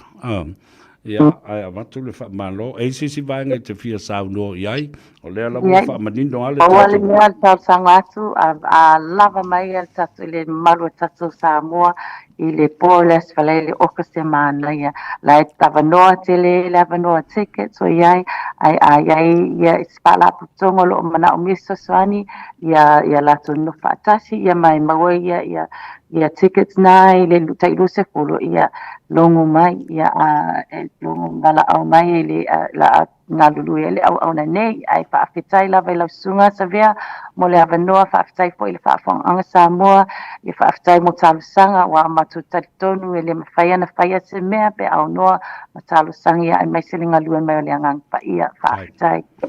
Whaafetai sao noa i lau whionga i le aluri i whulai, tupai mua nanu, ia alofa atu le whaamumboe te talo ina ia maua le leo le lei, maua le tau le lei, ia whapena foi le saonga le mu pe a o ina whetalo loa i le malanga mai ma le malanga i Australia, ia po whea lava e anga i ai, ia malutia lau tau soifua e mese lau a whionga le tamai tai tai, ia ma outou uma o alo ma tama whanau o Samoa leo outou whaafonga mai, saunoa ia le whionga whapulai, ia o le tānu Maryland a e oka i lau ticket o lua o fa tolu, fa ono o tasi. Tu e fa fonga o lua o fa tolu, fa ono o tasi vai. au te whai mea tu, au au le mea fo le na tupu i le si show le, e toi tau wala au mai tangata i a te au, a mea o wawa e tu le lo, o ama tua pātutu i mai i a le lo le Spark Arena, i le toa te le au o lei fo i mani tickets o toi.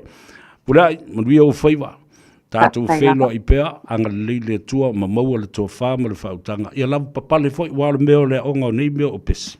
E ke au ke mang tua lo tina o se o le tektai o director of music ale kalesia mamona mo le tele o tausanga ma le steki ia mangua e mua fasika i ka loki ngā fo se maka ka ngaka ia i le au fai pese o nei loela ia ele se me fai ngo fiel mo le au pese e faki ngā nguku faki ngā lok faki ngā ulu ia manuia telele na le nei fia ma ngā Gagaifo fo i o Faiva o le a whai le mea siri, ina ia mwhai o na wha lau i loa pēr i lo tātou tunu ia le wha moe, ia mese o le numero le telefoni mo atuai ia tātou tickets, so i fuaf pule ai, alo whātu i le tamamatua ia mo nandu, ia wha soifua ia.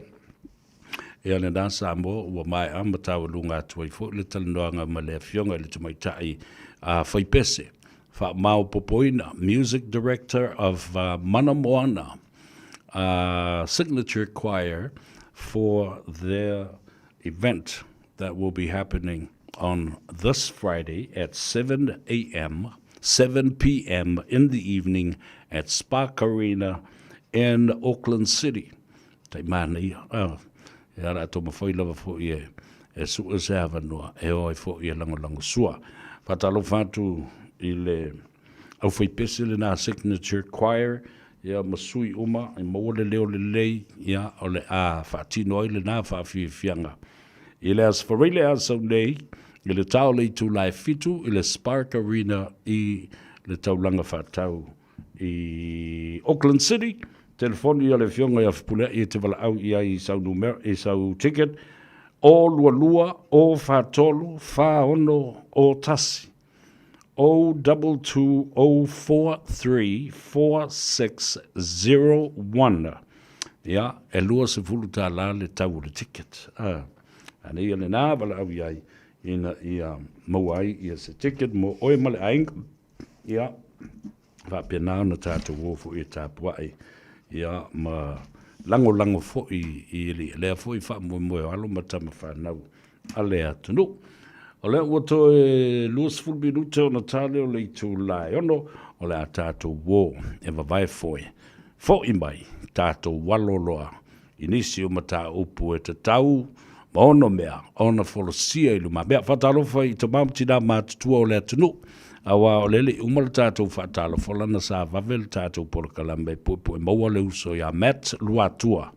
Mai le company o le Advice for Life mo lo mata upu tāua le o le insurance, medical insurance, trauma insurance, ia matupe tutongi ai. Ia ma whaamurianga fo e maua mai ai pe au o ina lei ai tūlai mini whaalawe lawe i le soifua maloloina. Ta mamtina mātua tu asinisina i mauta malawa, ia whapena fo i whale o tangata mātua po mauta ngāsingasi. Whaamui lo manuia oe. Sa manuia le aso o le sa pati le aso na nafi ia maua fo i le avanoa e te mai mo ai i toe sauninga o le tamapa ia Pope Francis ia ina ua malolo atu i le tuunga mau ia mawhapena fo i ona e vava ai e le toa tele o atunu o le lalulanki o le mea lai maria ai sa vali atu Donald Trump Elea masisinga paki. Nā sa vali atu lava o le te itai o Ukraine, le tangata toa le loto. Vladimir Zelensky, aiva ai i le tau whai pati o tangata. Pati tangata. Leanga, tasi lea taua e tu malo nei i a Pope Francis, e whaangau le malie lava iai. Whaanoa ndoa. O le meo le atu nuu ua wha maua lunga ma fia si i le taua ma fia si i le tā. O le me mafuai, o le fia pule. Fia pule. E o le mea la i le tātou atunu. Ua fia popule uma tangata. Ai lese I mafau mai. I tangata e ona ia le pule. Awa sawa. E sau no sao ala uli I so se mea. O ai o iai le pule. O Samoa poto. Iona tūlanga mau pue. O tangata uma. O Samoa. O ila tōle na e pule. O lo o iai le pule. E mawhai ona lātou whasoa le pule. Io e. Ia, mawhirifiri po ai tangata e au mai tonu e pule. Ia, le na. O le tā ua le na le. O le saunonga Pope Francis. E ala na mafua le tele o vevesi ma la Faiva inga. Ona o lea. Fia popule.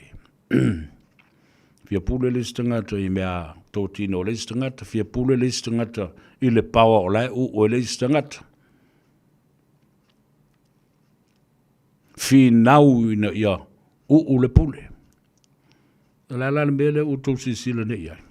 O tau ane whau le pule a le fong of the lake. Sua se vaenga o le whawae. Finding something or a provision in the Constitution to get rid and sack his honorable Speaker of Parliament and the House. O tō wawai. Tau mawhai. E whawae se tu la fono tope. E ave ese mai ei le pule. Fe ngau iai le nufoa. Ma ato I whafo le nufoa. O le fong of the light. Talo whae. I le susunga I le papali I tele. Le whalalafo I lumo le ainga sa mali atua. O ia fo I le nāna fili mai. E lona I tu malo, I le pule a lona I tu malo. E mai tono le whana. Ai a le sui fong of the light. Au pa au mulipola. Talo whae le ainga le taimo le lātou pule na tu inatu. E te fio masusu mai ai. I te tonu o le mauta. Aia, le fo ua tau mawhai ngaui. Ia vai o lo tō. Ma vai o le na fōwhia. Ai atu e whafo. Ua ola. Le mi ngau. I le tau mawhai e su e le pule e whaoa I le pule. Ioi, upusa sa o nāli ato o lea watu. Po ai, ma lea lava, tulango lo ta oto mai tono le, o le mauta fono ma le pare mene. O tau tala ma le whabao ni lango le sao noa I ei te itai o le lalo langi. Te itai o e kalesia. Lāna mea leo na tupu pisa. Ia lea fo I mandino le lei. Mana tua e le aise mea Ukraine na whaia. Eise mea Ukraine na whaia. Na te ia ua oso whafosei. Le attack ma le oso whainga. Vladimir Putin. Ua fia nei. E tai lua afe lima se lau fita e feoti le vai aso. Ua fia pule fo leka mai ko ingai. Nena. Atalofa I whaia onga. Ua utou toi fo I atu I utou potu a onga. Atalofa I tapaiti. Ono sai. Ia le ua whamasina le o toi umia e uma fo I tau nuu mai ia le tūlanga ole afa o le tausanga. Atalofa I le vasenga le leo malu o le malo. Alo matama whanau le tunu o lo lātou tautuaina. New Zealand nei.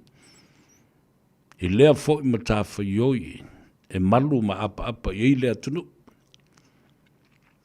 Ai ngalo ia o tōlu ngalo ngala wave pasi, mula wave lori, mula wave taxi, mula wave train. La au ave courier, au ave upa. Ka malo atu. Ngalo wenga le leio lo o tau fatino. Ya, le au saule tau malulu ma mai ia ngase o le tau malulu. saule tau malulu ma vave ona au mai le pongi sae ufti ai le malamalama. A ole tele la o ngase ngase. Le na la patai atu wai lava. Mai sau vai le ola. Wa uto whafonga nei i ngase ngase ma unga o le tanki fiva le ki ngā le ulu. Ki ngā maka, ki ngā le nguku. Ki ngā le mangava, kakā le mangava. Mai sau vai le ola. Whato a to i tau nu ulava. Ia le oka tele. A le fionga e tuala ma le whaletua i a peka. I le sfuma le tolu Lappington Road. I nā. I Otara. I le uli an nei. Maua fwe ma le nātou a voka. Sfuma le tolu Lappington Road.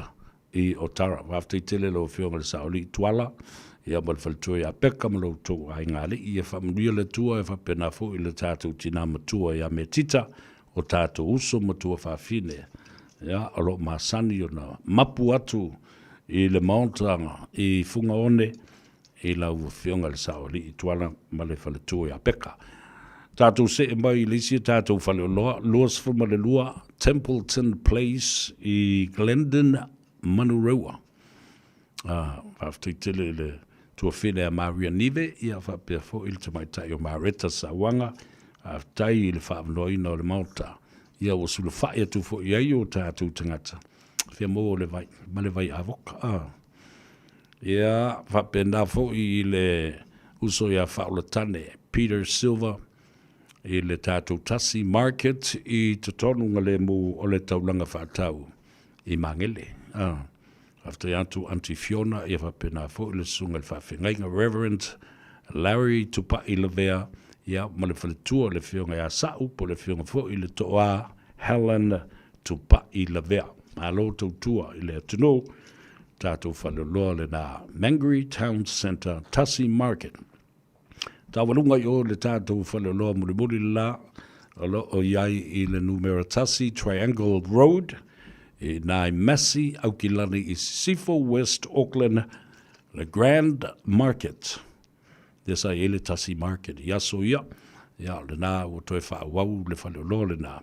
Ia ai le eise ele o toi whaingoina o le Tasi Market wa whaingoina o le Grand Market. Ia le nā. Ai mana o ala e te fia wa ai ali a tau sa vea. Ma whaise lua story. Ma fia whatalo wha mai. Ia wala au mai. O lua Tasi, lua iwa wha. Fitu iwa, lua fitu. Au te fia o te anga i atu, i ate oe. Ia ma tā lulu lima. Ia pe whaifo, ska kisi. Ia. Wow. Whaweira au loko le anga. Wow. Kelly Heather watching you, Sevilla from Onehanga. O Tui Anastasia. Tā lofa lava. O Pai Misipati. Tā lofa malol so i fōmudria. Angel Nathaniel, hello, all I want you to do is press the like button, share our program, leave me a comment. I love reading your comments, so I know who you are and the kind of person you are. Whamai ole whaapasia e luma e pōwha ai ka whiwhi, ia ro peta, ia, a whapena voi o tau maisi atunu, Alo o manavia le tātou vai. Wala au le atau sa vea ile. O lua Tasi, lua iwa wha, fitu iwa lua fitu. Atalo fatu ro peta per solo. Ma lola sa fumanuia o Deja Elizabeth. Whamela li laupu e aka ai sau mea ngā maua mai le ai ngā tāhua. O naia po o au peni losa inu uli o le anko le nā o aue no fo you te le nu talo whae. Hello Elizabeth. Ia, whape o tu umarawa Margaret Sila. Ia, haftai le anga lei ia mare mafuta mai fo i le tātou polo kalame. Share our program to all our friends and families and our fans. Ana o mai leo la utala noa i le Mele ua one iai I tātou I Samoa. Lea lava o mata o na mamoli tai I a sui tau vā. Ia, o I lātou mo le hero pipi. Ia, mai lātou fo I mo le whatuatua I le atua Samoa. O tas, lea la ua tā ua mai nei. O le nā ua mamoli atu I ala uso. O le vai maunga mua. Lei a taua paunga tala lei paunga. Wa mamoli atu o le whatuatua I le atua Samoa o tasi. O la uso leo le a taua paunga. Sa avea mapule sili o whaalapuputonga o ta'alonga o le Olimpika ma ta'alonga le atunu, Sasnok. Leo mamoli o le sui tau vale na. Ia lea na awhio atu ma le awhionga I le Saufapito, le neitu o le ainga. Fonti le niu, vai niu fonti teo. Ia, manisi fo I o matai o le tātou nuu I lauli. E mamoli I lo tātou uso I le sunga le ataua. Tala le lei paunga I le whaafale tui o le whatuatua I le atua Samoa. Tas ia manatua. O le fo no fo I li si uso le tūra I mai le tofi. Sula mana ia tui vasa tau I le ili. Ia. Mana ia le fitauinga ala wari I. O le tino a tasi o tātou o le ainga. A si tātou vava ai ia matalia lupe o maunu. Ia po fea o le angai. Mana no whalonga whambai sula o ele la suile na pati. Musu mai sula ia. O ke e o pe make o whakasi make ku whakasi mai nama. Mai ma le a taua tala le pau. Whaku manga ia pa dua o whakasi ngā leo ngā tūto tasi sisi. Ia, tūlanga le nā lo iai ia le tātou tano. Le si vāenga tā ua leo wa bātu ne ua si I lunga le māwalunga le whainu mera. O I la tau o tangata mai nu ese. O lea ua whaamnia ina matu ina atu iai ia si seni Samoa. Tangata anu umoni o Samoa. E ola ai, ma saoloto ai, ma tā ua I la tau o tangata anu umoni o Samoa. E le whaatautonga lea na whaia po le vai asu na se ima vai atu nei. Ua silia atu nai lo le luas, nai le sifulu ma le whao I la tau. Na tu ina atu I le whaamanianga. I le lua afe lua sifulu. Ia. Ne le ia pe a whai o lo fili tā nganga I ni tū la whono mani a ia inga. E ma whai o na whaamalia I nai. Ia na matanga luenga ale fionga le tumaita I pānamia wa o le matanga luenga leo le immigration. O le matanga luenga leo o lo o I lalo le vainga le fionga le Saufapito. Ia, tālisia o le lei mamalutia ia tū la whono ia. Ia, o le tōtelo I lātou o e o nofo I tamo mateine Samoa. O nisi fo ino mai ngā lulue I tonu le atinu. Lea ua avea nei. Ea ma ua umi fo I ona whaatu lia lātou pisi nisi. Ma I loa ai ma whamaunia. Te lelo lātou sao le te mau ainga o le atinu. Au te leilo la po feo o whai iai ia le isi ai inga le nasa whai ia. Pe siri atu e le tasi le miliona ta la. E mwhaun whaatau e lau sikiseng. Lau sikiseng I Samoa. Ia le simea. E tasi le tamaita I Samoa. Ai wha ai po ipo wha. I si au ula ia mai le atu asia. Inkia, sainga. Wape o tunu na le o mai tangata nei. Mai saina, India, Asia, Europa. E tasil ten Samoa, e whai boi po whawhai I isi au saina ia. Mai isi tangata. Ia mamau isi ki sengi ono. O whea lara sa o le mere. O whea wha boi po ngai kauri o le mere. Le whaingi I le vale. Patu e fo, o le makwai maalia. La tātou uewa vai foe. Nai musika, whanofu fi mali ai oe I lunga o le ala tele, e na ua ngā ngaifo Faiva o Samoa, I le nei fo i asunga fua mamori atuai le wha malo, ngā ruenga le lei o lo whatino e le atunu, po whea lava. O Faiva e whai i le ngāta i whale, o Faiva e whai i le lau ele le tua vao ma le tuasivi. Ia o Faiva fo i e whai i le vate tea. I le ngalo ai i lato. O lo whaafoina i a valele savili po valele tau foi po so se valele ave uta. La uta. Tele tama whanau le atunu. Lo lato ngālu lue ai. Ia, mai le whaingofi. E whaapitoa fo i lea to mai.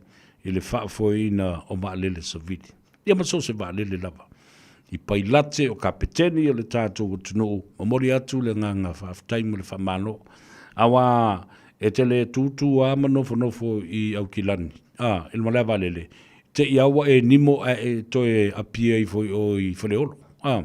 Le ai. E ile tangata whaapitoa e whaatautia le whainga malanga le valele. E ke o i o. E a le nā. Tātou o tāle pese le whaamanui antuai. I ante o tau uma. Ua manawa ma ngā ngaifo o tau Faiva. A o la e lunga lava o le ala tele mantua po o le teimi le nei. E vave oso i tele matūlo fe. La le winga lau punga ki vave ika mai whali. Wa le lava lau pusong sa ua levanga e fia tau nu le whale. Ia na tupo e role ma le whale ve lavi. Tau whaofio fia tuala u tāpale i se vai titi e te lo. It's impossible to do so. You're going to hit somebody or hit another car. So please be patient on the road. Yeah. I e tu uawa noa fo i lisi ave tāwale. E pei ona e popole fo i oe la tau ia, i lou saunga le mo. Ia leo se mea rea kakui se loko ia lima i lele aku mare upu sa, male palau vale e tu i, tu lau whafonga le tu langa o mea tu. O ngā kūrola i wha kūro ka vale e whailua fusu anga runga i, e po loka atoi le mea. Anga o a whapelanga ke la ako o lua lai whailo sankara kua pole le sikarianga kua, pole ma le sikarianga kua. Whio soilua ka vale. Ia kaonga se le mai. La poloka le mengi e whailo mea vale e lungo lewa. Ko e sua se paka ngare ke rua fusu whaakule i lua ka vale e whai ingi rua fusu anga inga. Ai would fi lungo o le moro wei. O le... sunga a tau whai lua lea whawhiawhia mo oi. Ia, maltia le saua. Saunga le mū i lunga o le ala tele. Tangi ume o mai a i tina. Ni le anga silio na whaimita. To le mawhai o na te te e na o no i mata. O te whisili fo ia te apu. O whelo poto mo lo umalo.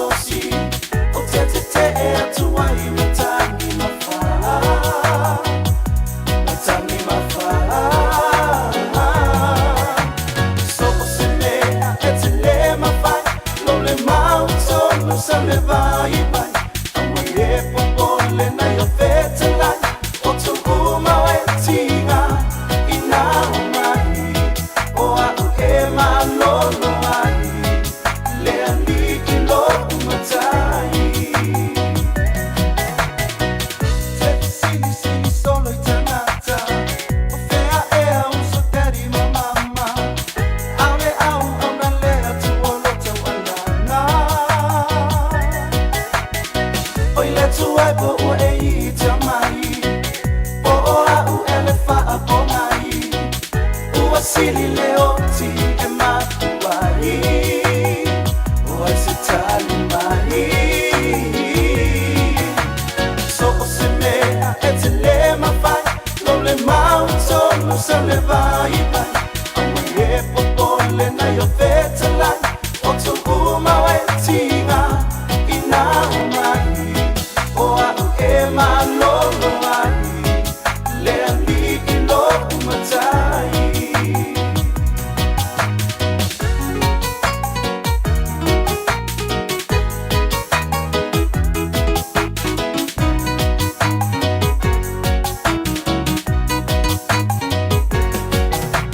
So se mea e te le mawhai, lo le mauto no se le vai vai, amai e popole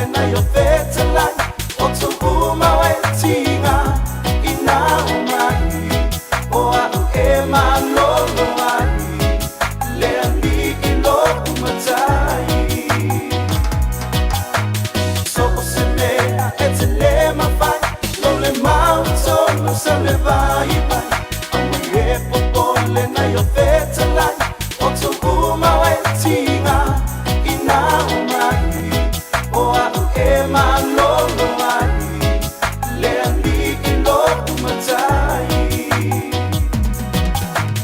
so se me et le ma fai no le mau so no se le vai vai e popole na yo fetala o tu uma wetinga ina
pena whawhiwhianga sui whiwhiloi o le awhiawhi o le asonga fua e na ua Gagaifo Faiva o le atunuu le Samoa band e a whapena fo i le apai Joe Whailua e na ua se fulu minute o le ua te ainei i le itu la e ono.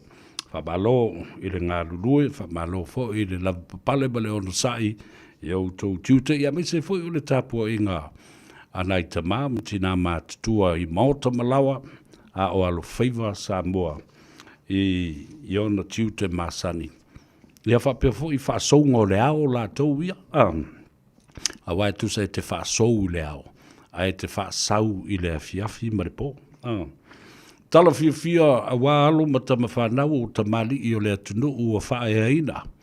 Ma ua tau mawalunga ai ma tū mātila Samoa i le nei fo i atunu o New Zealand ma tātou nunofo ma mau mawai ma no pia i ai. O se teimi o le masina fau. Wa le la tātou au dia le masina fau. O le a whaatauto i nai ma wha ma maluina le tofi wha masino. O se tasi o te mali i o le atunu, lo fo i le mawhtanga ma whana ma le nei te mali i le fionga i le swafa i a le malu Herman Retzlaff. O le avala wina i o ia ma wha ma maluina.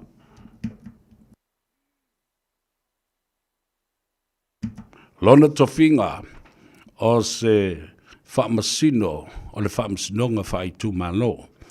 The local district court of New Zealand will sworn in a fionga His Honourable Justice Lemalu Herman Retzlaff as one of the judges for the district court of New Zealand. Oka le mawalunga le foi whaaloalo ua tūlai mai le reita ma whanau o Samoa. Ia, mo le silofia. Ia, o le fionga ia le malu Herman Retzlaff. Ia, sa avea foi malo ia sidi le tātou o tunu. Attorney General of Samoa a few years back. A o le i toi foi mai e whaululu i ein matanga luenga o whamsnunga i New Zealand nei. Ia, o se aso la o le masina fau. O le masina le na o le a whapena o na whaatauto i nai i le nei fo i tamari i o le atunu e avea o se whamasino o le whamasnonga whaitu malo District Court of New Zealand. Ia, o le sawa i awa i maleleina ia ma le tala whaasolopito o tama whanau o Samoa ma tamali i na o e le ngata o ni lo ia sili ia ai whapena fo i o le ua ave i ele whaatuatuanga. A wā o le taunu unga lea, e le ngata o le vea se loia sinia, o se loia sili mō se whainga maloa se atunuu. Ia a o lea ua avea mase whaamasino. E la wawa i atu la i le nei fo i sauninga. Ia, at se mō se ave noa e anga i atu ai e tāpua i fo i malangulangu atu. I le aso le whaamsino, i le aso o le a whaatauto i nai le nei i whaamsino. O le ulua i Samoa lava ma le Pasifika, i le tala whaasalopito o whaamsinonga i New Zealand nei, ia le ana tōwhia i ai ia le fionga, ia Justice a e au semi e pati. O le ulua i Pasifika le na, ma o le ulua i Samoa fo i lea, na maua ina le tōwhinga whaamsino le whaamsinonga whaitu malo. O na vea fo i le fionga ia au semi e pati o se whaamsino sili mo le atunu o niwe. O na so mai eila ia lea ma le fionga i le tumaitai whaamsino o Aida Solomona Malos. Ioe. So mai ai malesi tumaitai Samoa le fionga a whaumuina Penelope Jinen. Ia a o lea o se so o iai ma le fionga ia le malu Herman Retzlaff. Ia vea o se whaamasino le whaamasinonga whaitu malo. Ai, o se tala fia fo i lea mo le au a inga le nei. Manatua o le fionga ia Tuiloma ne Ronnie Slade. Sa a vea fo i mo whaamasino sili. o le whaamisnonga a Samoa. O lona tua whawhine i a Mariah. E whanaua le sunga i a le malu. Herman Ritzliff lea fo i sa a vea ma whaamasino sili oi ma loia sili alo tātou atunu. A o le a fionga i a le malu Herman Ritzliff a o le i alu ese mai Samoa. Sa a vea fo i lona tua a. E le ngata o se whaipule o le ministau tupe ai o se tangata tu stala. Ta a vea fo i malo ia sidi ale malo. Le fionga i a misa. Telefoni Ritzliff. O tau si sila maila. So o lava i to tonu o le ainga e tasi. Le tō whinga o le lo ia sili. I nei au ngā tūpulanga. O le uncle, o le nephew, ma le tama. 3 attorney generals of Samoa from one family. Mai le ainga tō tas. Ia, na toi se atula ia leo le fionga. Ina ua whaamalolo mai retire lona tō whinga o le Lawyer Silia Samoa, le fionga atu loma ne Ronnie Slade, ma a veo se whaamsino o le whaamsinonga mawalunga le laulangi. The World Court as a judge for former Attorney General of Samoa, the Honourable Justice Tuiloma ne Ronnie Slade, le malolo retire me nei motoe tali watu I Samoa. So 3 attorney generals, all in one family. What a blessing. I say, Fam Younger more. Tato, so congratulations to you. Justice Lemalu Herman Ritzliff. Ia fa perfo I lo ainga. Ia ai maise. O tau ainga, o matua, o tau songa. O nuu mafio anga o ekalesia. Ja, la fui whanongolongo mai ia Reverend McCarthy malwhalatua ia eti. Ja, o mātua fo I o le tātou leitio. Ja, ai mai se. O in-laws I o le fionga ia le malu. Herman Ritzliff. A malo atu I mātua. O whautuanga le lei.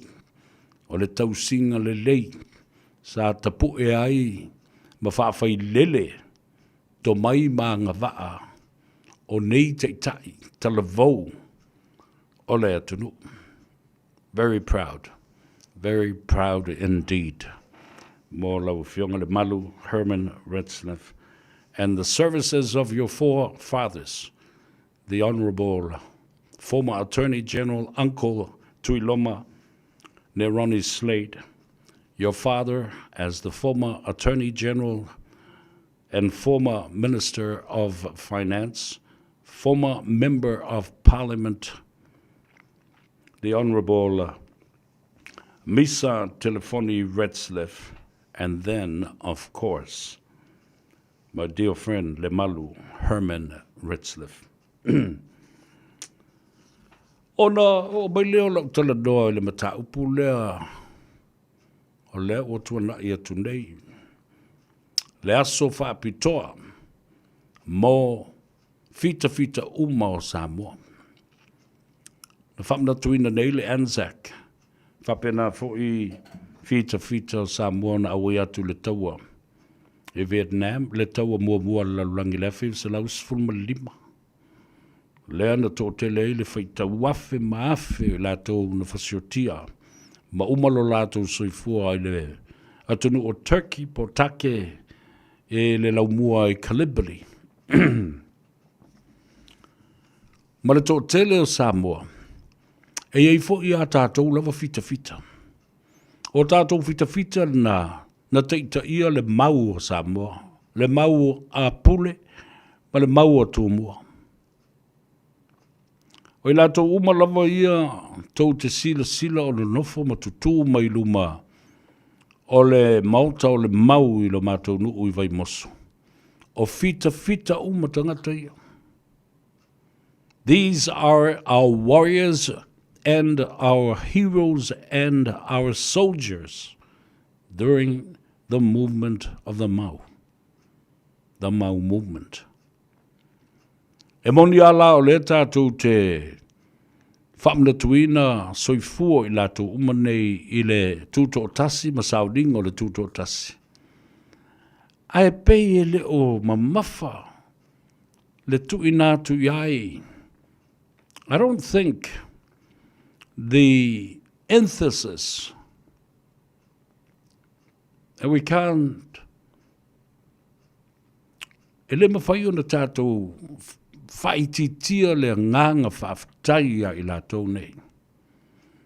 O i lātou fo i e tō sfulmale tō tasi, lea na whasiotia i le aso lua sfulmale valu o te sema i le afe iwa se lau lua sfulmale valu. Just 5 days from Christmas, after Christmas. E te tau fo i o na wha maumawina o lātou i ngoa i se maa wha pitoa e wha manatu wai. Lo lātou sao tā ua na tui nā tuai o lātou wola. Whamai o tangata nei tos fultas ina ua pāpā le whana tā vili a leo leo. Tusa i lau tilo iai. This is a murder case. Whasioti tangata wha moe ina i le pupula ma le mūtini tini o le lai le uri. Mori mau uma i ai Samoa sa vavali i le daso. Au nofo ma tilo i tala o le taua, toi tilo le tala whaasolopito o le mau a tangata to toa na tula i mai e lango, namulau ulu ma moe la waki. Tangaloa i inga ai maise le swafa i inga pisa. O toi tilo i tua o le whawai o le whawai lea o lai tusi li mai lo uta mamatua. Ia tu manu vau la vea ai lama la vea. O le whaasolonga mai o lua i paia inga i le tele o tausanga. Se o ina whaatawhea i Saipani, ma le atu Mariana o tātou ta mātutua. Ai tasil tangata na toi fo'i mai, i lau whai tau atu le tala. Tāl tangata le nei e swafa ia i inga pisa, vai atu mamalu ma taulangi o le maupu o sātuala. I le tō le loto, ma le mawhai o na toi ti e mai, mahalo mai le pao. I le 5 afe maila. Sau mai Saipani se iau o mai i Guam. O no soi le i le vaa i Guam. Well, this territory le o Amerika. Ma ti e ai a nga i Hawaii. Ma lo fangi ai o ia i nā. Ma toe mamoli mai i le vaa o le Navy a Hawaii i tutuila. Se iau o ari na toi fo'i mai i upolu ma ele o lea tunu u. Lea na whaatawhea atuai. La tau manamula ulu. Ai whamatala i inga pisa. Mai pua malano. E mata utia. La tau upu matala na whaia manamula ulu la waki i le pō le ato e sauai. Na whaia i ala namula ulu. Whamai na tausia le lei i la tau. Ma alo lofa fo i tangata Guam ia i la tau. Ma tangata Saipani. Ma le atu malu yana ia i la tau. Le leo se malu wanga o le Mariana. Ta whaia le lei i la tau. Ai walu lava le nava yaso o tala noa pea. Ma tala noa pea ia namula ulu la waki. Ma nisio i la tau sa iai. Le to ina o tangaloa. E to balu i lato. E toi fia fo'i e oti i lau whanua me ele o Samoa. Whai mai na wha iai 5 o le toi ina matua toa le loto. Ma whetangisi ma wha manuia le whai ngā malanga. Ia, e matautia. Le tamari I fo I lava lale nei na toi fo I mai I Samoa. Ma a mataloa e fo I mai I inga. E tolunga ngana e talanoa ai. E whaasoa ai. Ore e talanoa I le ngana Samoa. E talanoa I le ngana Amerika, ma le nanu. E talanoa I le ngana Guam. To e talanoa I le ngana Siamani. Pau le ala le nana taunu umai loa I Samoa. Na vave lava nei loa le pulenga New Zealand. E ata mai tele le tamari I leo toi fo I mai. Ma lato mala malama I loa. O le tasi la nei matai tau le a lea da faa au nu ua ma faa sala eo ese atu ma Samoa ina ia tausi ele file mu. A le o toi o mai. Le anga le tangata e toa. O lo faa matala lava iana tustu singa. O nisi ne o faa maumaunga o lo faa maumauina fo I ele sunga ia masunu talapusi. Nisi o tangata fo o lo mātou tino ma le ano. E o mātou a inga I tonu o vaiala. Ma o le mea fo I lalea. Na faa o ngā ina I loa e New Zealand e ale sunga ia I inga pisa e ngā lue o stangata faa liliunga ngana. Ma fai o ia masotanga I le ba o le ma e ao New Zealand. Ia fa pena fo I le sotanga manuu mapulenga mamalu ali I mawhai pule. Na o fo I le teimi na tangata vale I nai ia le fionga ia tupua. Tupua tamasese. Ina ua tangata vale ina e fita ma leo New Zealand. Ia sa whaiti o ina fo ono o ia o tangata o longa lua I le vāo New Zealand. Le malo mao tātou tangata.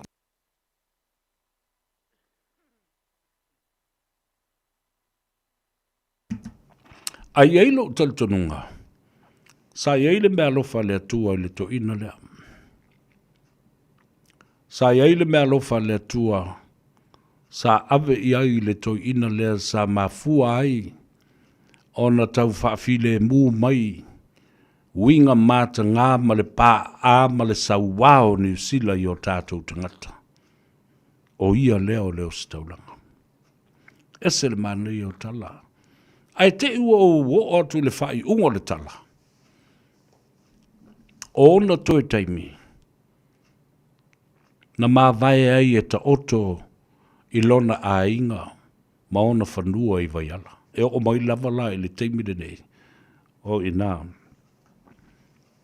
O loo lango mau ai. Ta ua tele lea fo I tamari. O le winga la lau tala e toi fo I tua. A whaila o tātou. Whamana tua le tā ua o le soifua. O fita o le Anzac. Whapena fo I ma Samoa ma e. Sātou tua.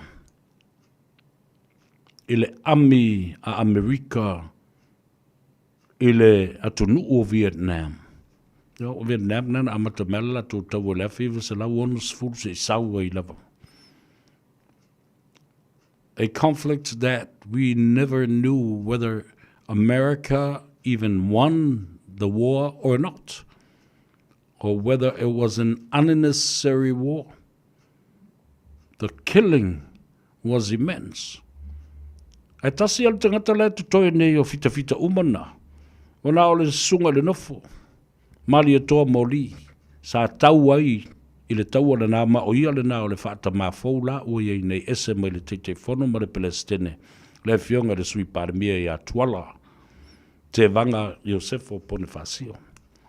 O le vinga lao lau tala lea watu nei. O le whaarongolonga mai le tātou utunu. Amata I tai o le tātou utunu malmalo.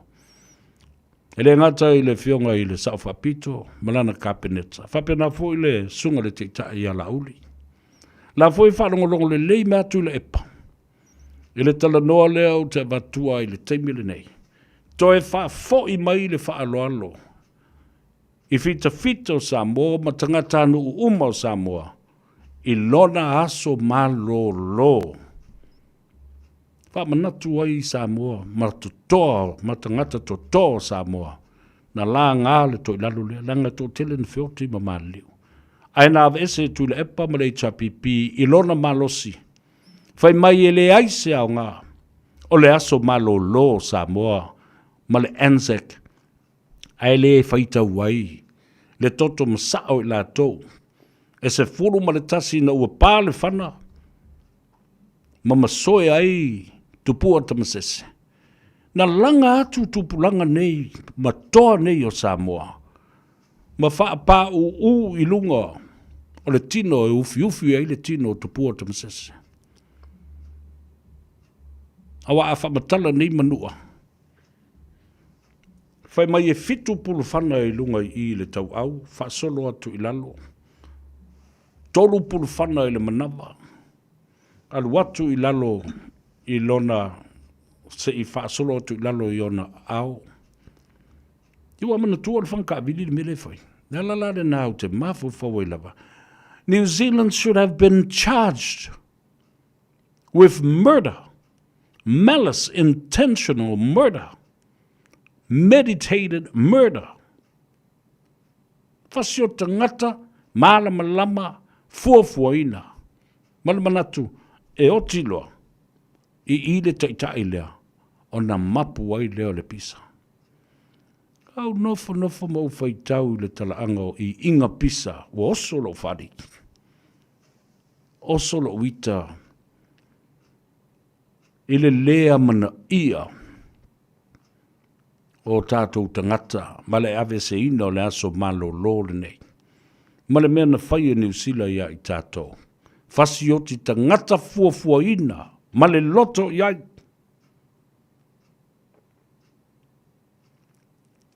La uli ma fi me, au whaafonga mai.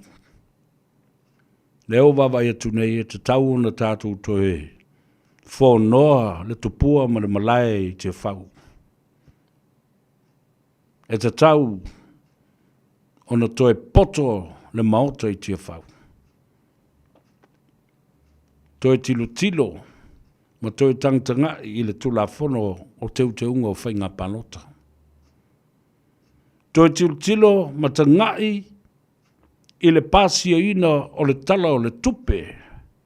Le tala whaatatau o le tupe lua afe lua lima si o le lua afe lua sifulma leono.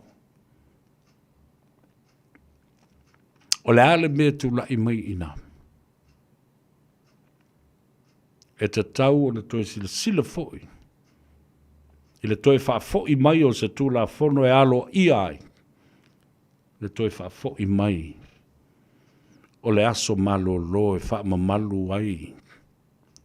Mamana ia le soifua tautua. Le toto masaa ma le toto malingi. Na ofo ina e o tātou au ngā tamā. La kako wola e whamangaku isi. Fita nei anafi. I mean, don't get me wrong. We respect and we will never forget every soldier. The fallen brothers and sisters that gave their lives. Arabelea. E ta tau ona toe wha fo I mai. Nea so malolo lana, lena sau no i tu lepa. Ave ese. I le toe au ngā. O ia le toe au ngā whawhia. I le toe taha ua whawhia. I le te tau na whalongoina ni tala whapea. Mele ba fuai. Ele manatu whātau waa whaasau sili. Ele uuina o le pule malosi le lima. There. Mafufau iai.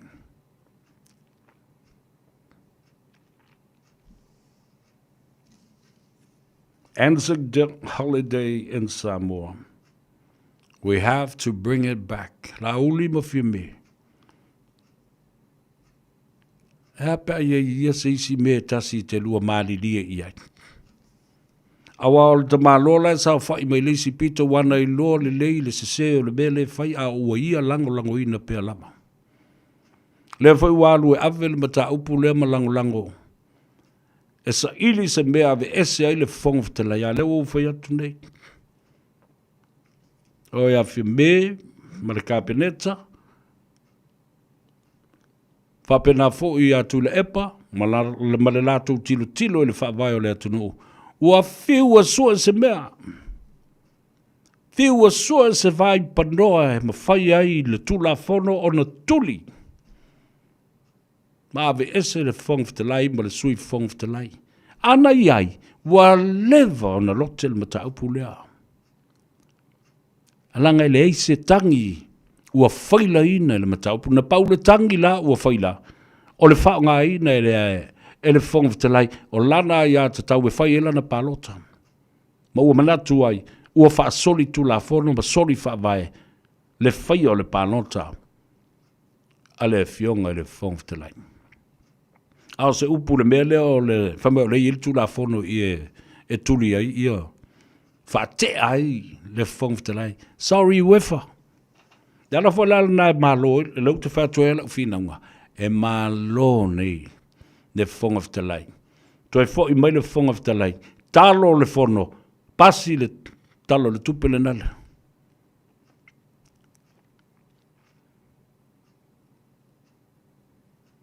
Ai ale pasio.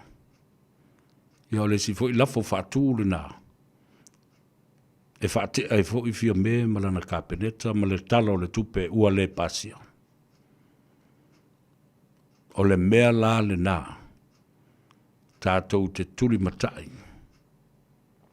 I lau tali tununga. A o le mawhai o na saule a o le malo e tau walatu i le whautuanga ale tu mai tai pare mia e whaata ape le whainga pānota. Le pare mene au e whai le whainga pānota. O la whawhea la o na tātou o e pasi le tupe. Le tala whaatau ma le paketi e le atunu o lua whelufulu lima se o lua whelufulu ono. O le tātou o i lava whapea. A minority government controlling everything. Because the leo lauta ua tūle mele la whainei.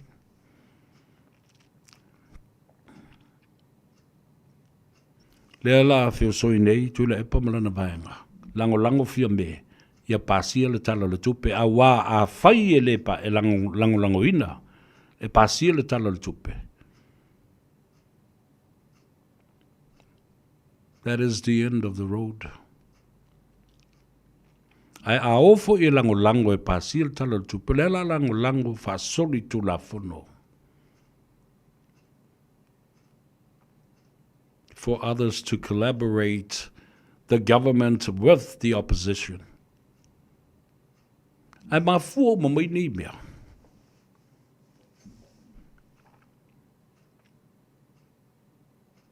Ona ole le I whaia e le whamsnonga, o le whamsnonga moni ma le tāua le fionga le whongftelai. Now the speaker has regretted doing the right thing in the first place, although he said his decision was to keep the peace because issues and events that arise from that time, the first ever meeting for Parliament in 2025, was an internal local matter pertaining to the FAST Party itself. Kia. Oh. Yeah, nina. Alaltala. Alofangia. Fiame malavaenga fa pefo el sunga lauli. Pasi tu la fonore o le tiuteu ngo whenga palota. Whaile talo le tupe, pe whape I, to e mai, le aso malo lo, tā ua e manatua ai, o tātou tangata ma lo tātou tūto tasi ma le Anzac Day a Samoa. Tele isi mata upu te fia tala noa iai anga o le tātou teimi. Ia, alofa mai le tua. Ia vai lo tusa so tātou manuia le dei e fiafi. Ai, tawalunga tula utala le mata upu lea. Langa o lewa tu wā ia isi au whai porokalame ai fauta ngatai o lewa na lafiu te le lopo whena iai a lewa mai nei. Tu wā i uma, mea leanga uma i a lauri. Whameo lauri lava leo ve vesi ai o no la maliu tu au. Tala lauri. Ana au mai. Ni leo mai fafo whaapitoa. Forensic. E peo na lalme na leina au mai le teimio. O luanga lau a leo o le mwhaio na au mai i. Lango o luanga lau o le whaipure mani min style ve teimina alta majiti leo o ti le tawaloa.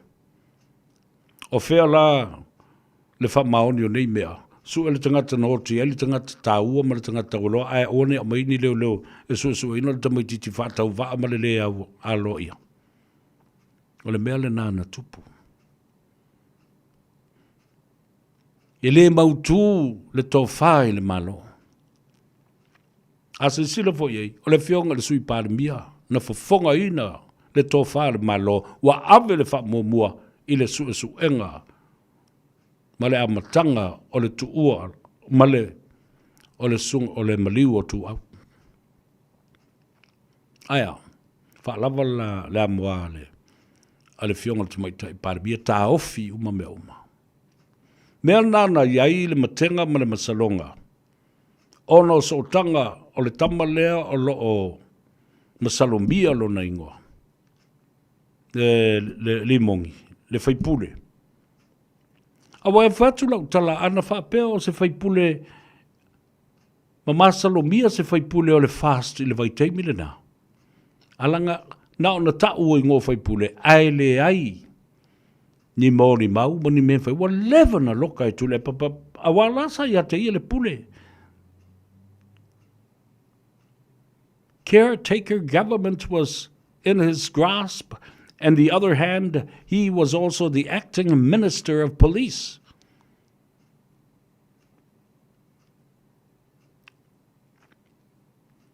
Ale bea le na, o le tautua i lava, ma le tautua i alena sau no le sunga lauti.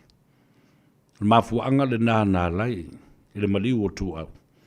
It's a big conflict of interest because o le sotanga lea o ma, o iei le matenga ma le masalonga.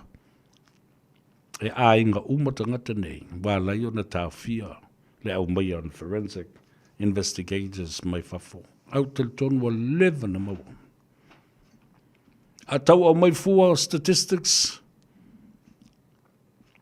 aisi e tunu o le lalulangi meo hit and run matulanga whapena SSC.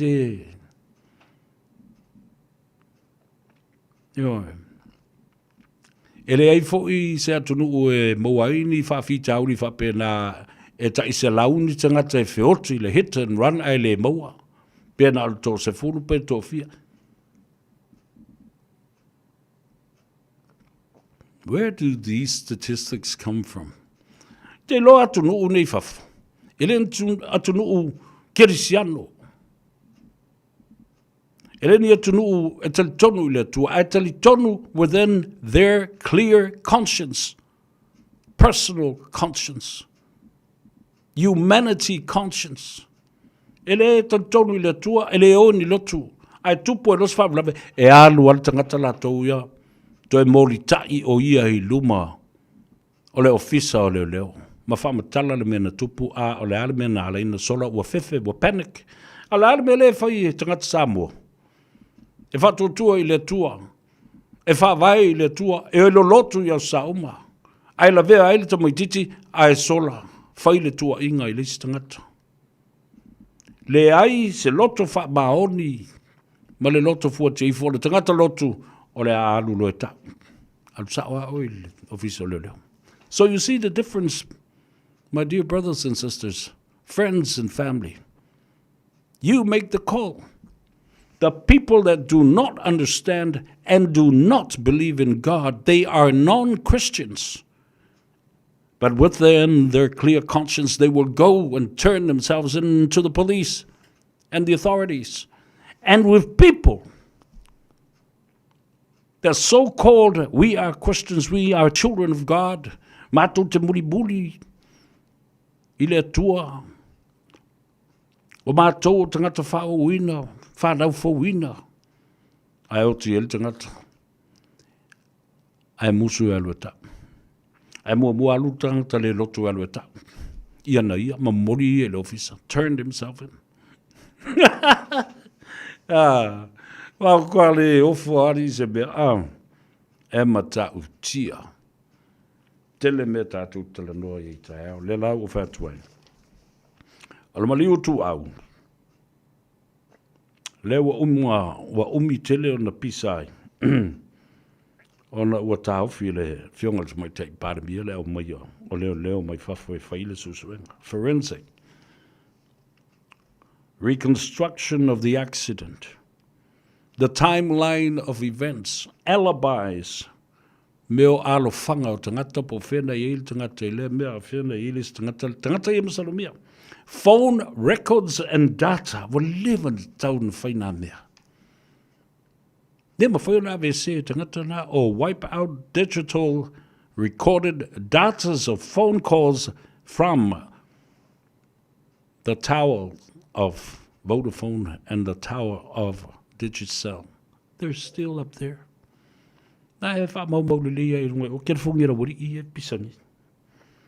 Polygraphs and lie detector tests. Wow.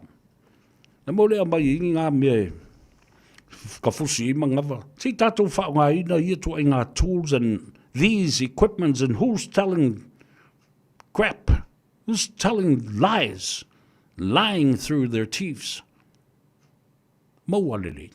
Mai maleo leo lātou te lo whao ngāre mea lea. Nā me tātou te musu e whai ia mea. Tātou e whoi. Because these are the technologies that we needed to use. Nā e whanongo longa man. Oh, sole. Ko a whia ika kanga ngi pēr langa aku mea ngi. Mai se lātou nea lo masalumia. Mātangia pēr. O lātou I ngoa I le mea lea, manum tāpulea.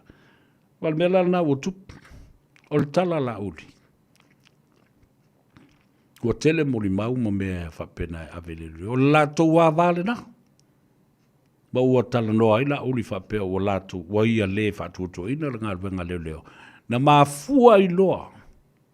People have started to take the law into their hands, into their own hands, and turned around and made their own personal research and investigations. Nana leona whaongae loe lauli, ia se tasi o inspector ma leo sinia e qualify le mea leo o le suenga o ni soli ngā tu la fono whapenei le tau whai ali o le vea whatau malama. A mafua I lona whai le mea lea. Lea lau vesi ai nei. O tau ma whai e tanu lilo. Whaa ma ite ane lea mea, ma lea mea. But that's not the point. Fair ye witnesses. Where are the written statements right from the start? There should be some people, new people to look into with fresh pair of eyes. Ere uba. Ele uma. Ai ana au mai I tangata ia. Wa lewa na maua.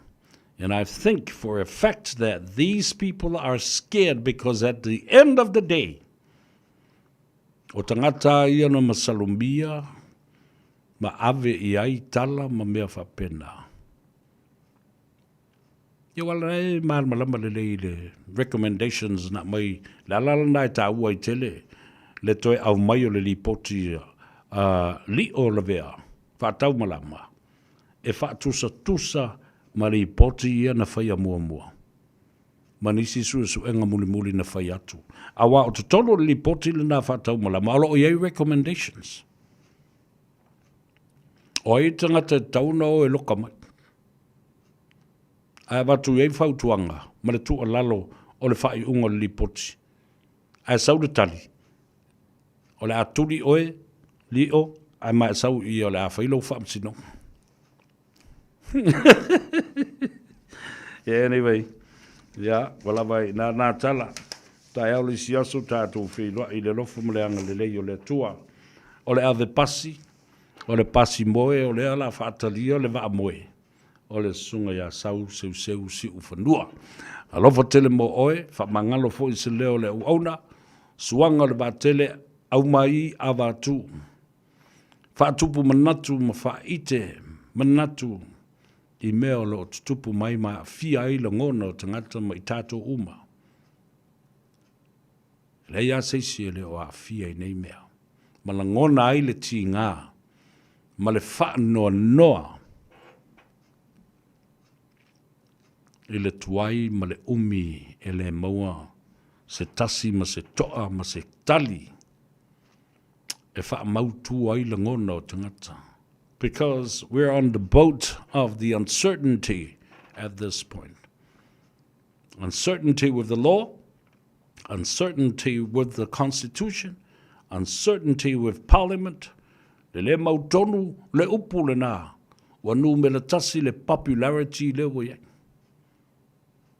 Very popular, very famous words. The stigma, the chaos, the turmoil, and the uncertainty. Le ata o sa vea le ulua I li ile nei, alo fatele mo oe, wha I uatu ia le tātou polokalambe I le pese lea. Mai le sangato malaki, ia e awalofa atu ai mo oe ile nei e fiafi. Mangalo se leo, tātou whiloa I le Gagaifo Faiva, I le aso atai au. Fa soifo ia ma ia manuia.